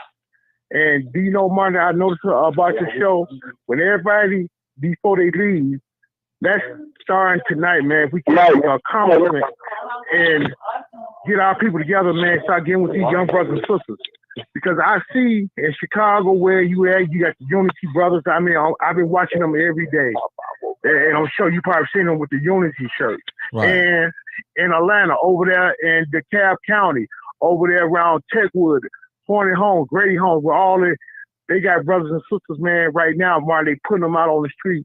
And sorry to bear witnesses by the thousands every month. Right down there, Fulton County, they putting them out on the street like it ain't nothing. They got families living all up, and they said, and like it's Champton and Stone Mountain getting eat up by mosquitoes, and everybody going through something everywhere. But I have not heard the brothers just said it. We have to start having real conversations, y'all. And the only way we're going to have some conversations, behind the conversation, we got to have some compensation. And the compensation is we need to find out why all this money in the past 4 years been trickled down to the East Coast, to all them brothers and sisters from out the Bahamas, all these brothers and sisters out of Jamaica. Y'all, they have found the source. If you get your people in office, they're going to make sure that they get some hundreds of millions. For the past 4 days, I've been following this case with this guy who killed the senator and her husband, shut up these other folks. Just follow the money. And do you know who it led back to? Kamala Harris. How she was giving $1 million away, y'all, to people in California and Maryland, Virginia, Atlanta, Georgia, giving them $1 million to start an NGO in their own home. They just busted these brothers. They was known. They was known people who was criminal minded, where they could get the money from her because her people from the Bahamas hooked them up with her. So whatever. They just found this brother guilty was stealing $545 million. And he also had $800 million contract through USAID. And on the packages, he used to write, "This is from the American people taxpayers." So now I said to myself, yeah. So now this is what's really going on. And I've been noticing it since 2000. A lot of these Caucasian people here in Minnesota, but these people they got here, the Somalians, the Congolese, man, these people is making millions of dollars off of them. Now, this guy said he was for to help the community with jobs, he was this and whatever. They filed the money. The man got over $18 million in the bank. But he going back and forth to Africa, he going back here. Now, you can say right here in Black America, why haven't our senators, our congressmen, our council people, they know of this. Now in Minnesota, they all running scared because now the black people working up, wait, hold on. How in the hell these people get all our taxpayer dollars, raising our taxes up? And I say that because I get so many calls from people who can lose their house in Chicago, over in Jefferson Park area, and it hurts my heart. It hurts my heart to see our people in their 70s, 80s can lose their property because they can't afford a $19,000 tax bill. So I've been talking to brothers here. I've been talking to Senator Cummings here, everybody who I can talk to. Is there any way that we can start getting together as a people? Everybody want to classify themselves as something, but if you are original, Aboriginal, indigenous person to this land, you can get a tax exempt. The paperwork is out. We need to get our money back from these Democrats. Get some of our taxpayers' money back to save South Side Chicago, save West Side, save them brothers and sisters in the Lamar Park. Because everywhere you go, where a lot of us black people living at, the ones who live in the areas, if you ever been in California and you know anything about Atlanta, up in Decatur, man, they were some beautiful areas. They are being regentrified by taxes. So they estimated we're going to lose over $3 billion worth of property within the next 6 months, y'all. So these conversations we having, what are we going to do as a community? Is it the Democrats in office or is it the Republicans? I just want to ask, because you said the Democrats. I'm asking respectfully. Okay, respectfully. Okay, look, the money is missing. Okay, they've been talking about $92 billion got stolen 3 days after the election. But this money I'm talking about, so it's been all on news. These people through their NGOs, just like how they got the sister down there, Big Back, caught up with the $2 billion. Okay, all these black sisters and brothers been homeless, thrown out on the street every day. We don't have no place for our people to go. That's to the streets or into the woods. Is this where they come to? And these are the same people been voting Democrat for the past 60 years. Now they 70, 80 years old. They can't run to their churches. They can't run to their sorority brothers and sisters. They can't run to the NAACP. They can't run to the Urban League. They can't run to nobody. But what Trump did do last week is the Reconstruction Act. And this is to follow that money and to bring that money back and see what organizations, what churches, who is responsible enough, y'all. And Mark, I believe this is something you should get into, man, because you was a helper and you've been doing this shit for 20 years, brother. So whatever you take with this, if you get your 501c, I'll be glad to come back home. It only take me 8 hours on Amtrak, man, to work with you and get you up, because we got too many of our older people, y'all. And this shit hurts my heart. I'm seeing them every day at the courthouse, walking with wheelchairs, putting out their cribs. So if Donald Trump can allocate their Reconstruction money to nonprofits who really gonna do the work, because we got so many nonprofits here, man, it's unbelievable. Y'all, they've been stealing billions of dollars. And it seemed like when Joe Biden got in office, everybody just started stealing money. And they was not doing what they supposed to do. So now this $285 million just got stolen. You had 7 black people we thought was about something. And Martin said it 2 weeks ago. Soon as you be with a brother and sister, soon as they get that money, they run away. Now, Martin, I see why. Because when they get their hand on 200,000 or 300,000, they do not come back. They start buying cars. They start doing this. They start doing it. So every black politician in Minnesota, 95% of them have been stealing millions of dollars, and they did shit for the black community. But the PPP loans, who was the president of the PPP loans? Who signed the PPP? The PPP. When everybody was. Who was getting that? Who was giving all those monies during the PPP during COVID? He wasn't giving nothing. People was committing fraud, lady. I read it. If you do not have a business, that's your ideology. But I'm just Did nobody make nobody steal no money? Republicans, it's just really about people doing wrong stuff. No, sister. Okay. When I see, hey, bro, when you're talking about Georgia, you're right. Now, South Fulton, 100% black on blickety black. They had to get rid of their mayor, because I know you've seen that news story and this and that. You go to College Park, they got a whole apartment complex of black folk. They getting evicted out of that apartment complex. They shut off the doggone water. And we talking about 1,400 people. Yeah, 1,400 people. Yeah, talking about the water bill ain't been paid in so long, and they shut the water off. So now you got all these black folk in this whole apartment complex that been, and their water bill was included in their rent. Yeah. You see what I'm saying? Wow, so they've been paying. They've been, hold on, sister. Now they've been paying. They've been paying what they're supposed to pay in College Park. Now they getting evicted out on the street because they done found everything in the wrong. You know, and College Park is right next to East Point, which is right next to Atlanta. There ain't no difference between the three. All of it's really Atlanta. Ain't number one street over. Yeah, the old National Highway. But see, sorry, I'm trying to drive this home, y'all. What I'm trying to drive this home is, y'all. We got to get to our resources, man, because I'm telling you, this is urgent. This is like a homeland security thing, all the way from Milwaukee to Louisville. Man, everybody I know from that town.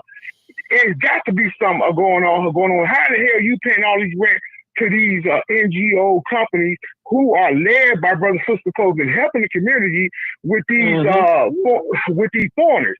So you telling me from Louisville, Kentucky, all the way to Chicago, all the way to Milwaukee, wherever our black people live in the city, citizen homes, they just said in Texas you got over 1,400 people. Some of them was stranded. Over 800 was stranded in the building, Mark, upstairs in the apartment for a whole month. for a whole bunch. Can't get down on the elevator. And then in Chicago here, what about the $2.2 billion reservation for the South End? What about that money? Mm-hmm. Where's it at? And then let me say this on the PPP thing. Okay, it's been a lot of scams with that. Now y'all mentioned Georgia. It was a whole radio station that went to jail over that PPP fraud. You see what I'm saying? Our people were just trading business. Hold on, excuse me. Our people was a lot of our people was getting that PPP loan. Biden or whoever signed off on it, because they're saying that he ain't even signed off on a lot of things. That's COVID. Right, that's COVID. But I'm saying Biden signed off on them for you to pay a certain amount of money. That was president. Excuse me, ma'am. You learned something. Excuse me. I know that, ma'am. Listen to what I'm saying. Now let me rewind it for you, because evidently you missed it.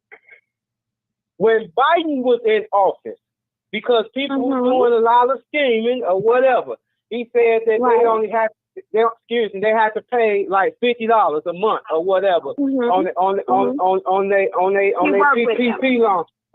Exactly. You know what I'm saying? A lot of our people. Excuse me, ma'am. I'm telling you, like, something wrong with you, ma'am. He said he worked with them. He didn't put them in jail. Pin the brother. Okay, I know what I said, ma'am. Be calm. It's offensive to you, so I'm saying I'm agreeing with you. So if Biden got in and they scammed under Trump, but Biden's excuse me, ma'am. That brother just spoke on that, and see you go do it again, and that's why I'm talking. Excuse me, ma'am. You know what? Let me put my woman voice down so you men can. No, first of all, hold on, sister. This is 612. I called in to see can we get a. I just said. Okay. No. Now the bottom line, just like the brother said before, let's have intelligent conversation because we's in a crisis. So regardless if Trump in here or not, we need to have a. Biden said to black people that he's not going to put us in jail because you lied. Okay. Pay $50 a month. I said, okay. So why is it a problem to anybody on the phone? Man, let me tell you something. It's more than $50. You got men and women in their 60s who was retired. Even Market in Harvey, Illinois, Country Club Hills, Madison, Illinois. I'm talking about where prominent black people live in Atlanta. When this COVID shit happened, I don't know what they thought in their mind at 60, 70 years old, you retired, that you could go do PPP loan. They were doing this shit at the black churches like they were doing here. So you telling me, okay, listen. So Pete Gang, this is where the the bullshit came in at. When you know you don't own something, when you know in fact you didn't have no business. Here you got Social Security coming in, you living off of Section 8, you get EBT. Every person I know out of 20 people, y'all, 18 of them, people that I thought would never commit a crime in their life. Man, man, I went to Reverend so-and-so in church, man, and he showed me the whole picture, how when you come in there, they tell you how the Lord is blessing them. All this shit, man, and it could have made me. Over 14 million of our people fell for the okie doke in the church. So I'm trying to say is now these people getting put out their public housing because in fact, anybody who have a checking account or saving account, if you commit fraud against a bank institution anywhere in the United States, anywhere in the world, your Social Security number is going to fly. If you live in subsidized housing and you commit fraud against the federal government, you're going to be out your shit. So people been laying low for a year or two. So they committed this crime. But now I'm trying to figure out how in the hell did 70-year-old people with disabilities who barely got payees and whatever, got these people this money. Now they on the streets. In Minnesota, they putting black people out on the street. They had a freeze last month during George Floyd time for about 2 weeks. I guess we're going to give y'all time to move around. Why are they doing that though? Why they doing it? Because I can tell you why they did it. I can tell you why they doing it. This type of conversation is kind of let me just say this to you guys. Stop talking because I'm a woman. I'm just really trying to understand. I'm just answering your question. Okay, but why you always have to say because you're a woman? It's woman and man is get put on the street. Because it's not about, lady. Let's get to a question. No, because this is my call. Sister, this is not about black man or black woman right now. That's what I'm saying. So he just said to me, you obviously you didn't hear the conversation before. I'm not cutting anybody else. I'm just trying to respect you guys. Listen, what I'm going to say to this is I'm trying to respect you guys as a man. I'm not trying to be alpha female or anything. I'm just asking questions. I don't want to be okay. Then listen. See, your problem is, sister, you don't have respect for you don't have respect for. Okay. How can you ask me a question about something that's already done and shown? If you committed fraud, you did anything, and we trying to come to a solution because I don't know where you live at, but I don't know how you live it. It's not female or male. I'm asking you a question. You just brought up sexism. I'm just saying, listen, I'm not trying to. I never brought up no sexism. Conversation. I'm just saying, just explain to me. I'm listening. I want to learn.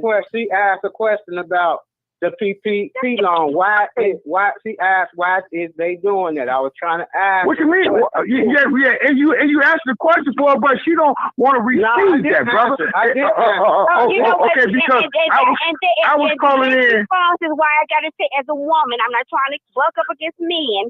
I'm just trying to ask the question because people like that will say, "Oh, you're a female." I'm just trying to say this. Educate you always on that same bullshit. So this person. Okay, let me educate you then. Let me educate you why they doing it. Ma'am, I can't. Let me answer your question, ma'am. Let me answer your question. I think that'll settle it off. You asked the question. Correct me, am I right or wrong? Why are they doing? Can you tell me? I don't know. Excuse me, ma'am. Damn, like that's what they're talking about. You don't see yourself. Because I said I don't know. That's a damn. No. I'm trying to answer your question. I have not said any disrespectful thing. I said no. Listen. Just for 1 second, ma'am. Listen for just 1 second, please. Okay. Just for 1 second. I'm asking you a question about the question you asked because I want to make sure I'm answering your question correctly. Am I right or wrong? Did you ask why are they doing that? Far as the PPP loan, far as right? That's what I'm asking because I don't understand the difference between. Can I answer your question? Can I answer your question now, man? Thank you, brother. Okay. That's all I'm asking. I don't got no dog in the fight. I'm just asking. You're talking. Will you listen? Let them answer, please. The reason why they... Wait, hold up. Oh, my God. I'm still talking as a woman and that a man ain't got nothing to do with no woman. Saying. A brain is a brain. A mouth is a mouth. Oh, my God. Open mouth is an open mouth. A closed mouth is a closed mouth. Let me mouth and listen to what the man trying to put out. Go ahead, man. We got a new caller. Maybe the phone ain't up to here. We got a new caller, y'all. Come on. Answer a question real quick. You answer the question, because of what I said. Why every time person answer your question, you opening up your mouth? Just be cool, man. Just be cool. We respect you. You don't hear the man voice with me. You don't hear the man voice. Man, ignore him then. You talking and then a whole other man interrupted our conversation. Okay, ignore that. Let me say what I'm gonna say, man. Ignore that. Let me say what I'm gonna say. Miss Nurse. Ignore that. Let me say what I'm gonna say. I'm trying to get it from you. Miss Nurse. Okay, but could you please just tell her, please tell her. Come on. They doing that. Y'all got to be aggressive against us. Go ahead. Oh my goodness. They doing that because of greed. See, a lot of people ain't watched NBC when he first mentioned about the loan to the corporations.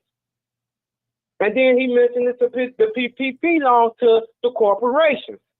Wait, can I who is he? Don't cut him off. Let him talk. I'm asking you said he. I'm just asking who you talking about. Who is the he? Bruh. Donald Trump. Thank you. Okay. So Donald Trump offered it to these corporations.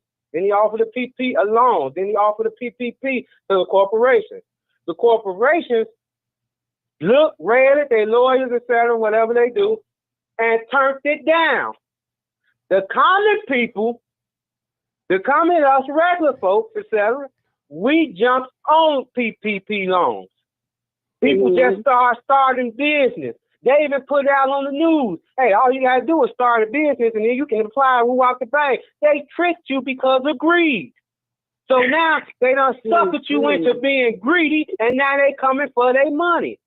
Or they coming for you. Which one you want? Okay, I get All that. right, next caller. Thank you for Next caller. just asking you a question. Okay, next caller. 206. Come on, caller. This will be my last caller. 206 will be my last caller. Come on, 206. Come on. Hey, y'all. Hey, now. Hey, Martin, everybody. Fantastic discussion, man. I mean, oh, man, this is a good one. PPP loan was a hustle from the start, and I won't get into all that, but I got a question for the female that was talking. And this may not, yeah, I know. This may not mean too much to her, but I'm disgusted. Well, I'm listening, brother. Anything you say to me is going to be important. I'm disgusted. I'm disgusted by your behavior. I'm disgusted by how you interrupt the call. I'm disgusted. The only anti-female voice on this call that's disrespectful to women is you. Oh my God! Because of course. You give women a bad name. Oh, because I have an opinion, I have a brain. Every time you call, every call. we end up arguing. So you know me from other calls. So you try to call and confront me for other calls. You're getting in the way of real. No, I'm not getting in the way. No, I'm not getting in the way. I am standing firm. No. Why I'm in the way? How about you getting in the way? Because you won't shut up. That's why. You shut up. You're being deliberately. You shut up, man. You shut up, man. You shut up, man. You shut up, man. He just called in, so he's supposed to shut up, but he just called in. Listen. Stop it. You're disrupting the call. You're disrupting the revelation of truth. You're disrupting people, black people get together. I don't know. If my tree may be different from yours. You're being disrespectful. I have an opinion. What I'm trying to learn from this town is a woman who has a brain or education. You guys don't like it. Go ahead and hide behind that. Go ahead and hide behind that. Hide behind the fact that you're a woman to be disruptive and to be a saboteur in this conversation. I asked him to ask me about what he's talking about. So how am I being aggressive by asking questions? Exactly. I just told you, and then you summed it up by asking me. By asking me what I'm talking about. I'm asking a question and I'm aggressive. No, you're a saboteur. Who said that you were aggressive? You see how silly you sound? I never said that you were aggressive. Now with you, brother, when did I say you were aggressive? Now I'm about to be aggressive. Because you came on. You said you were. See how silly you sound? You sound so silly. So no, I don't sound silly. I sound liberated. Female. Are you menstruating? Do you call this show when you're menstruating? When you're having PMS? Because all you do is be disruptive and cause problems. Actually, am I menstruating? That's too much. You know why? Because that's because you act like you're going what man would talk to a woman like that? I literally asked questions about what every time I hear you on this talk show. Listen to this male, because he's not a man. He's a male. It's a difference between men and male. Since I'm not a man or male, then surely you can give us the definition of each. By asking the other guy to explain to me what he's talking about. If I have a question. Yeah, hold it, y'all. Hold it. I'll be quiet and give her the floor. Oh, let her talk. Let the nurse talk. Male than a man. No. This is brother who just said to be quiet and give me the floor. Give her the floor, y'all. Give her the floor. No, he's a man. He's a man. What's the difference? What's the difference? The difference between a man and a male is because a male, they get hurt. They want to be overly aggressive and everything. A man like talk to you. It's a conversation. So would you stop? And so and they understand that we have an actual conversation. I can ask you a question. If I can disagree with you, I can say, no, I don't feel that way. But some males will say, oh, you were this or you were that. They'll talk about me. I'm not being aggressive to you. I'm just asking you a question. Can I ask you a question, 503? Can I ask you a question, 503? I just really, cause like, this whole thing is just. Where you come from, 252? I thought you was gone. You came back? Listen, let her cook, Martin. No, I've been sitting here listening. Go ahead. I've been sitting here listening because Go the ahead. brother. How you gonna tell Martin what to do with his show? Let her, Because she can. And She there go She the bossed me mail. out. Already ripped you. There go the penis. Okay, hold it. Talk Go to ahead, her. Can you 252. ask a question for me? Hold it, I just 252. got one question for 503. And you don't. Yeah. Sorry. Go ahead, 252. Go ahead. Okay. Okay. So, Martin, I wish you would put Sarge on mute if he can't behave tonight. Okay. See, Sarge, you're just making it worse. 503, you don't have I'm not. I'm a real man. Y'all can't handle it. Sarge, hold it. Sister, I'm trying to listen to you because I'm listening to you because I want to hear what you got to say to me. If I'm wrong, tell me I'm wrong. Okay, hold up. I'm trying to hear the other sister talk. Sarge, come on now. Come on, sister 252. Come on, MD, come on. I mean, I just, what, you know what, let me regroup. I get why you respond the way you do to certain men. And Martin, I could really go there with some of the calls, but this is your show and I want to respect it. But there should never be a time that men can call in and curse out women because, granted, 503, you are very disrespectful. You don't listen and you come off really harsh and you won't listen to anybody. That you can't have a productive conversation like that. You can't. It'll be this the entire night. I've just been sitting here. I'm at home tonight. I've been sitting here going, what the hell are we doing? The brother from Texas came in and ripped everybody a new one, even me. Because one thing that I've said to you before, Martin, is like all politics is local. That's where our power starts. You heard me say that so many times. But I honestly call in to hear other perspectives. And what he said tonight was about, I don't want them teaching my kids. The first thing that came out of my mouth tonight was, I failed as a parent. I thought I did a great job. All of my kids have gone to college and they're doing well. But I didn't teach them those little basic, my youngest, those basic little things. And she's the only child at home. So of course we did other things. The other three, I thought we had them down pat. But I learned from him tonight. I saw his perspective and saying, okay, well, I know our people came from the land of Cush and we were kings and queens at one point, but I never imparted that on my daughter, my youngest Megan. I never told her those things. And hearing him say that tonight, I got a different perspective. I don't see how anybody could have gotten anything out of the previous callers, because you come in with your own biases. And no one ever wants to hear from someone who's speaking to a woman that way, or who's coming like Sarge do all the time when he does. Or sometimes he can do things the right way. Most of the time he doesn't. But 503, you have given me one. That's because I'm gay. Sarge, stop it. Stop it, Sarge. I'm about to put your mute. Okay, I want to know one question, if you answer this for me, 503. How old are you? Are you in your early 20s, mid 30s? No, I'm 53 years old. I'm 53. So what I'm saying to everybody, what I'm saying to you guys, is that I lived through civil rights. I lived through a lot of things. I saw things in the Martin Luther King holiday. We would make it, we would take it. I was out there with my mother took me out there to those protests. So what I'm saying to everybody is like, I understand. I'm just literally trying to get a grasp on everybo's views. But the problem is, that's the problem. You're so disruptive. We can't have a productive conversation because when you get in your moment, you don't want to hear anything else. And we can't, as a community, do anything together that way. And you do that every time you call in. You've got to do better. So you feel that I'm not going to tell you you're wrong. My opinion. The way you're talking now. Okay. No. Sister, I'm literally having a conversation with you because I'm listening to you. Okay. I listen to them. I listen to them too. So I'm trying to learn myself because I am in myself. Right? You're right. So I have an opinion of everybody outside of me, and I need to listen. I'm listening to you.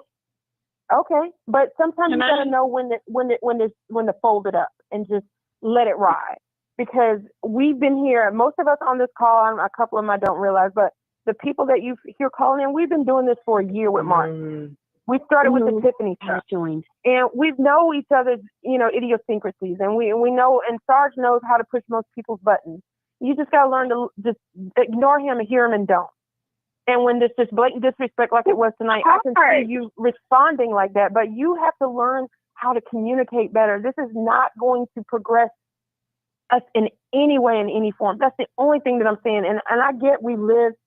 No, we're sister, here. please. We're I'm listening to you. I promise you. Anybody who says anything to me, I'm listening. I take but you have to apply it. You really do. And that's how you get every time you call in. Every time you call in, everybody says the same thing to you, and you don't listen. I'm trying. Okay. I'm trying. Okay. All right, we got a new caller. I'm really Thank you, Doc. Go ahead, 206, and I got a new call after you. I'm glad she knows Sarge, stop it, Sarge. Come on, 206. No, she knows me. 206. Yeah, she knows me. Chill out, Sarge. I can appreciate 206. 206, come on. Sarge, go to bed. To the woman that was just talking, who was critiquing 503, do you have any critiques or criticism or suggestions for me at all? That's my question to you. I don't, because you called in and you weren't being disrespectful. You weren't cursing like the other caller was earlier. I think that men and women can critique each other and do it respectfully. And I really almost went there tonight because he wasn't talking to me at first. He was talking about her behavior, and I get it. It's very abrasive. But no, I don't think that you were disrespectful. And that's the way you approach a woman that wants to listen and wants to hear you and want to be heard. And you're going to give the other person the opportunity to do exactly what you're asking them to do for you. And you don't give these men the opportunity to do that. So no, I don't have any critique of what you said. You called in, you were very respectful. And that's the way men should, and that's the way men should act. I'm the one that cussed earlier. I'm the one that cussed earlier because it's like. Can I talk to you for a moment? Because I want to ask you a question about me. Because I welcome constructive criticism. So do you think that I'm too forward them? What would you say to me for talking on my show? Who are you talking to? Are you talking about me or 203? Yeah, I'm talking to you. I'm talking to you. Oh, okay. I'm really listening to you because you're a woman. Okay. I'm not perfect. I'm saying, am I overly aggressive to the man? You are, and you're very disrespectful to Martin. I mean, I can't tell you how many times you've called in and I've heard him ask you, please be quiet, please be quiet. I mean, I think that you're a product of your life experiences. I think you bring that to the conversation. I think we all do. I do. Yeah, but as an adult at 53, you should know how to control that. I'm just being honest. I'm trying. I am a work in progress, and I'm gonna tell you this: that I'm listening to you. I appreciate that talking to you, because I like Martin's show. Martin is an important part of the Black community to me. I always recommend everybody listen to him. I'm from Chicago, South Side, low end. I live in Arizona now. I'm not even in Chicago. But I thank you for that. Well, I got a question. I got a question. Where your man at? Because you a pistol. Yeah, you nurse. My man, my man, Martin. Jesus. Oh, that is a huge. Let me tell you who my man is. Jesus. 317. Martin, don't be bad. I promise you. Y'all know that woman ain't got no man. Y'all know she ain't got no man. 317. 317. She but let me tell you this. I was with my husband from 14 to 40. I raised 3 kids with my husband. You paid your dues. But I mean, let me tell you this. So look at this. So if you guys was trying to be nice to me or give an appointment to me, look how y'all talking to me. So look at her man, kiki. That's crazy. The only thing about that we need to do as a person or people, Mark, you need to know that me and 317 sit here side by side on your show. Mm-hmm. I promise you. He's a Republican. I'm a Democrat. Okay. I don't disrespect him. He don't disrespect me. He has his point of views. I have my point of view. Super. All in the queue knows us. It's the Okay. same thing. Like we did not get a thing until she told me that you was live. Hey, But I'm gonna 503. tell you this. I love your show, Martin. Martin, you are important. You are important for Chicago. You're important for Black people. But you don't treat me right. Being coming on your You show. don't. But you don't treat me right though. 503. You don't treat me right. No. This Martin. Listen, let me just finish. I don't treat you right. That's what I need, 503. Hear him out. See? You gotta listen to him. You gotta listen. Okay, that's what I mean. You okay, gotta Martin, learn when how I you're don't older. treat you right. Okay, sister. Okay, so Martin, how I don't treat you right. Okay. Now you talking to her. Okay. Now, Please, listen to Sarge, let me Martin. get it. Please Let me get it. listen to him. Let me get it, Sarge. Now Hey, you know. everybody shut up. I'm talking to Martin now. Okay. I'm trying to figure out how am I offending him. Everybody knows that I'm very patient with everybody. I try to give everybody a chance to speak. Some more than others, you know. Sarge, he probably speak more than anybody. 503, you're aggressive. I ask you to stop. You keep doing it. You apologize, but you keep doing it. So I can't accept your apologies when you apologize to me. And I don't want to, I really don't want to block you. I want to hear from you. You're a smart woman, but you don't listen. That's all. You have no respect for men. You just don't. I'm sorry. I don't know what I respect. I've never called you out your name. I don't think I ever said to you, I know you ain't got no man. Ever. You just you real aggressive. You real 317 aggressive. is my man. Okay, really. Well, 317 is my. that's hard to believe that one, boy. Where you, man, I don't know how you. That's hard to believe. So Martin, you understand that I'm dealing with we're Republican and Democrat in our That's same okay. household. We I all promise you listen. Sarge is a Republican. I'm a Democrat. Sarge, we get along. We get along. 470 is a Republican. Nobody get along I'm with a Democrat. Sarge. Nobody get along with him, Martin. Listen, I get along with It's Sarge. cool, Martin.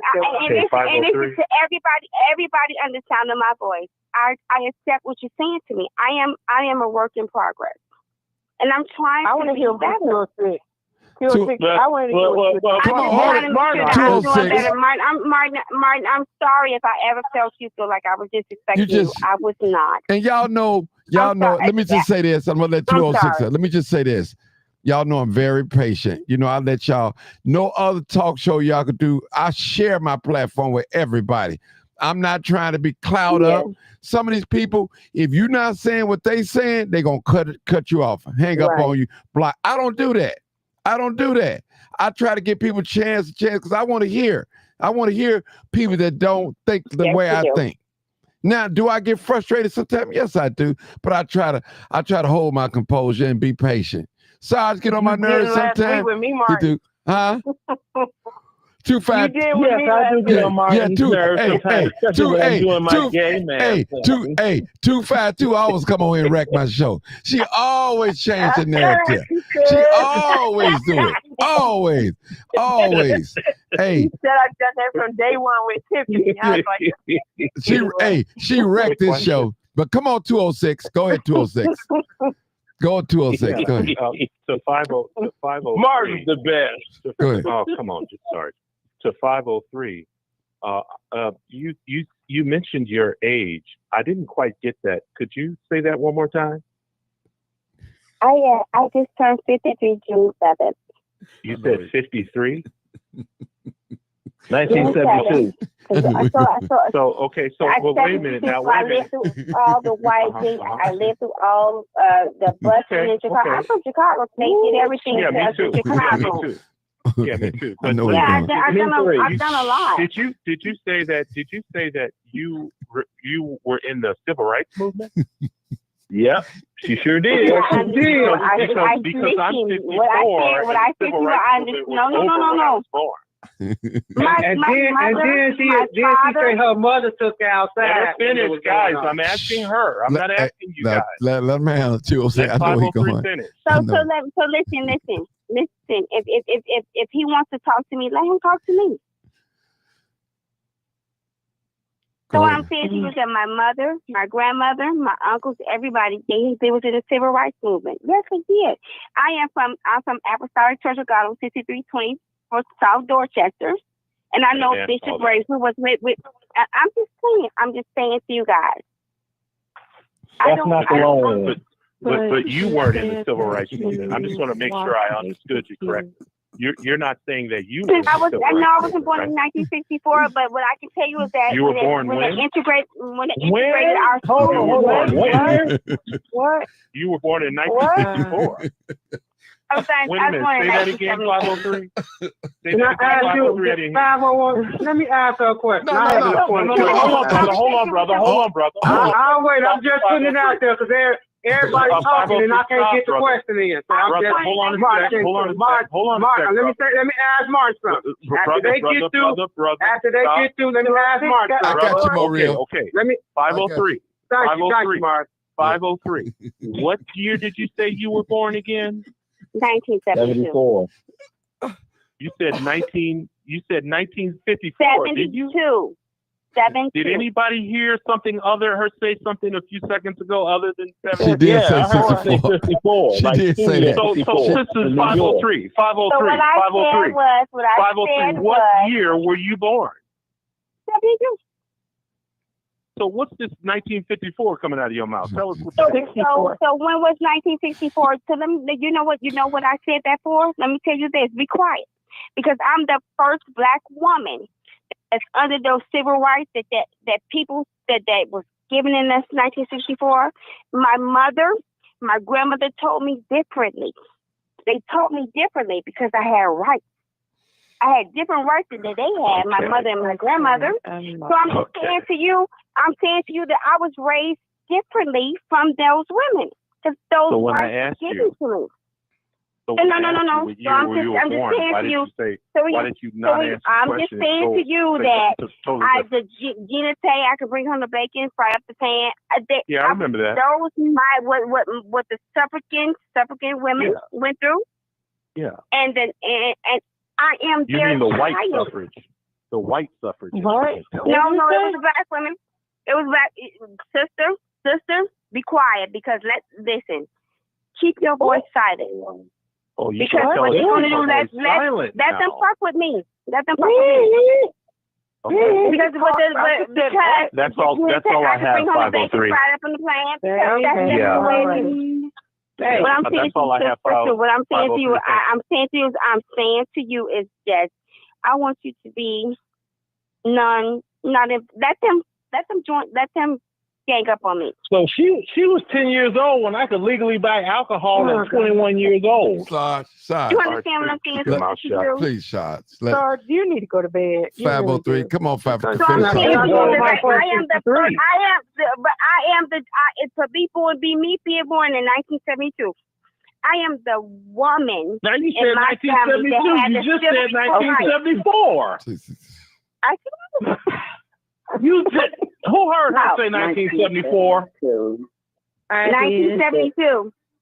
She said. June 7, 1972. First you said 1954. Then you moved it up to 60.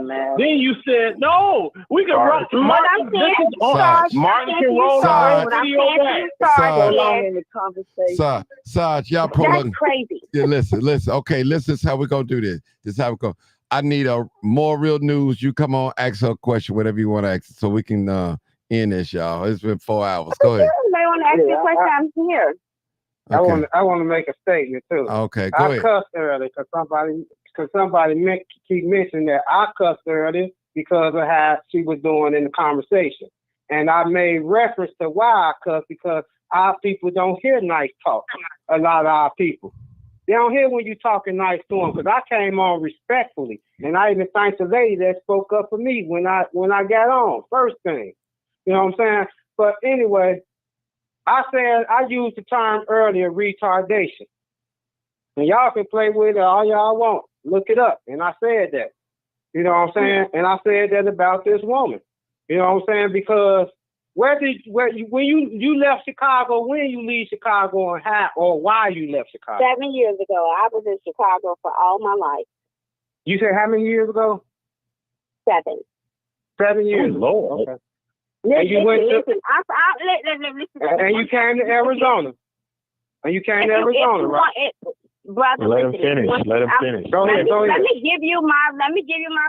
I was from 29th and State Dearborn Home Project. Mm-hmm.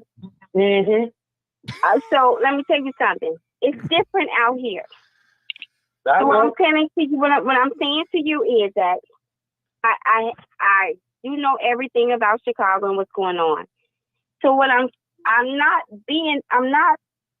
trying to emasculate nobody or be anything. I'm just saying I'm not a Trump supporter.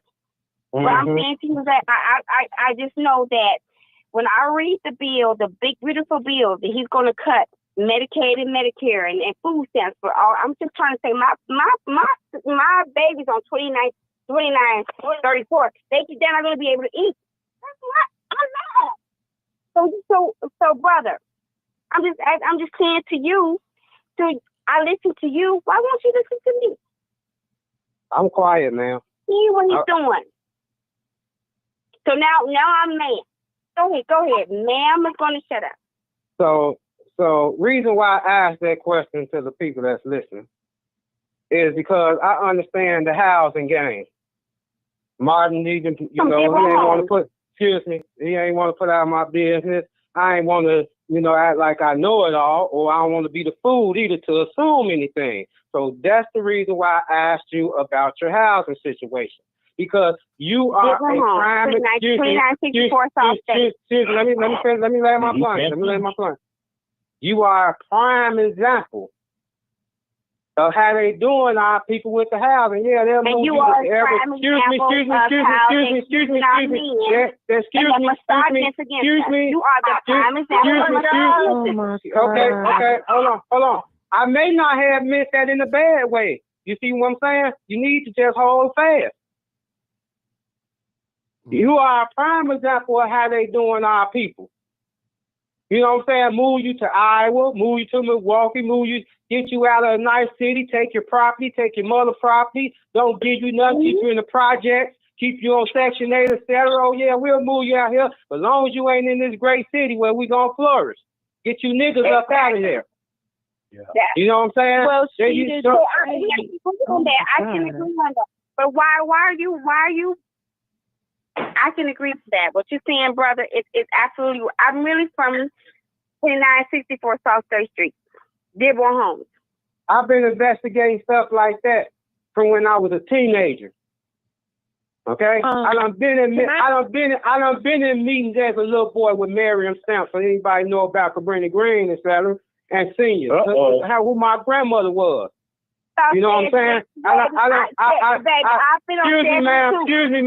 Excuse me, ma'am. Even before Jesse White turned, he done came to our temple several times. I've met and talked with him and things. I've been in the political field and things, etc., especially with dealing with housing.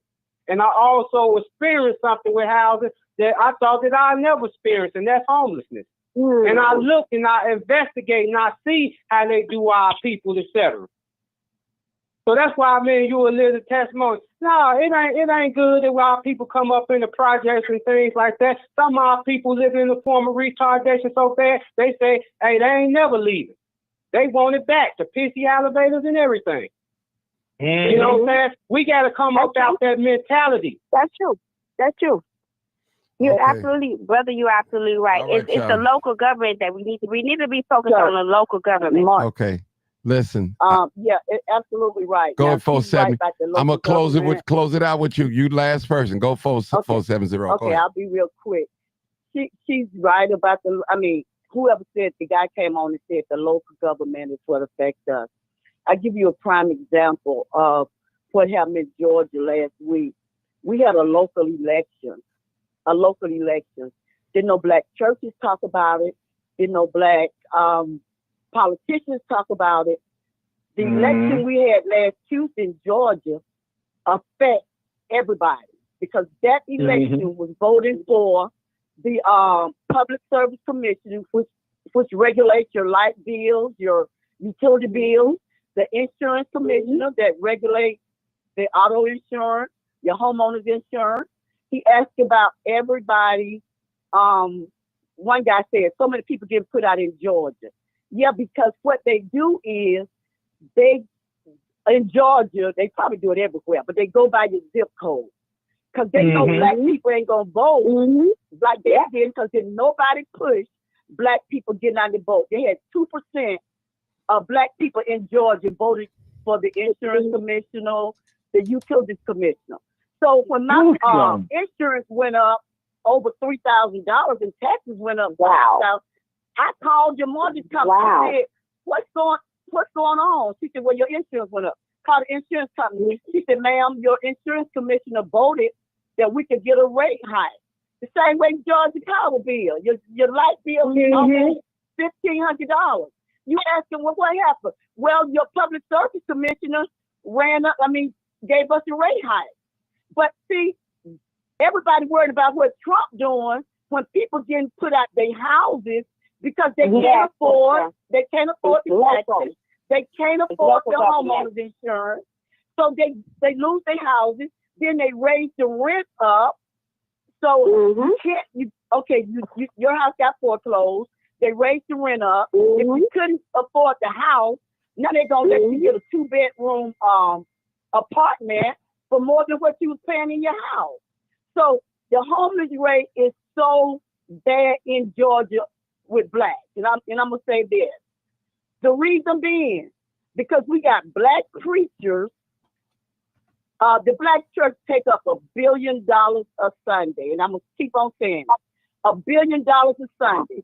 We got black people like Roland Martin, Jamal Bryant, everybody running around talking about DEI. Target won't give black people no money. So you want the white man to give black people money, and you taking in $1 billion a Sunday, and blacks make up 98% of the homeless rate, and you taking the money from black people, but you want Target to give black people what you should be doing. God said the tithes and offering is for the homeless, not for the preachers to get rich, not for the preachers to ride around in Maybach, but they can ride in Georgia, pass them in their Maybach, and some of them members been given to that church 20 plus years, and they do not, they want to blame Trump. Well, Trump cutting the Medicaid, Trump cut. Okay, that's your government. God ain't never set up the system for the government to take care of us. You don't see that many white homeless because the white people take care of theirs. Illegal immigrants, you don't see homeless because the black people fight for them not to be homeless. But the black people homeless.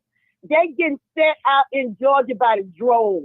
And my mortgage went up, and I'm saying, how in the world if I'm going to afford this mortgage? It went up so much because of the insurance went up and the taxes went up. And that didn't come from Trump. It came from the local government. School So Trump should fix that right for you. You voted for him, so you should fix it. Now you trying to be comical now. Stop it. Stop it. Stop it. Stop it. No, he should fix it for her. It's all set. No, the thing that the sister saying, you already know what it is. Live, uncut, unedited. Tell the truth and shame the devil. All right, y'all. Good morning, good night, whatever you want. Thank you. I'm going to say this is that the things that we're paying for everybody in this world is about paying for. There we go again. See that? I'm not going to go. Thank you. I love you. That's crazy. All right. I'm all right. You already know what it is. Live, uncut, unedited. I don't want you to stop Tell coming. the truth Coming. and shame the devil. I love being black. All right, y'all. Thank y'all so much for tuning in. We've been on here exactly 4 hours and 8 minutes. Live, uncut, and unedited. Damn. Peace out. And I'm dying for better get up in the morning. Man, me too, man.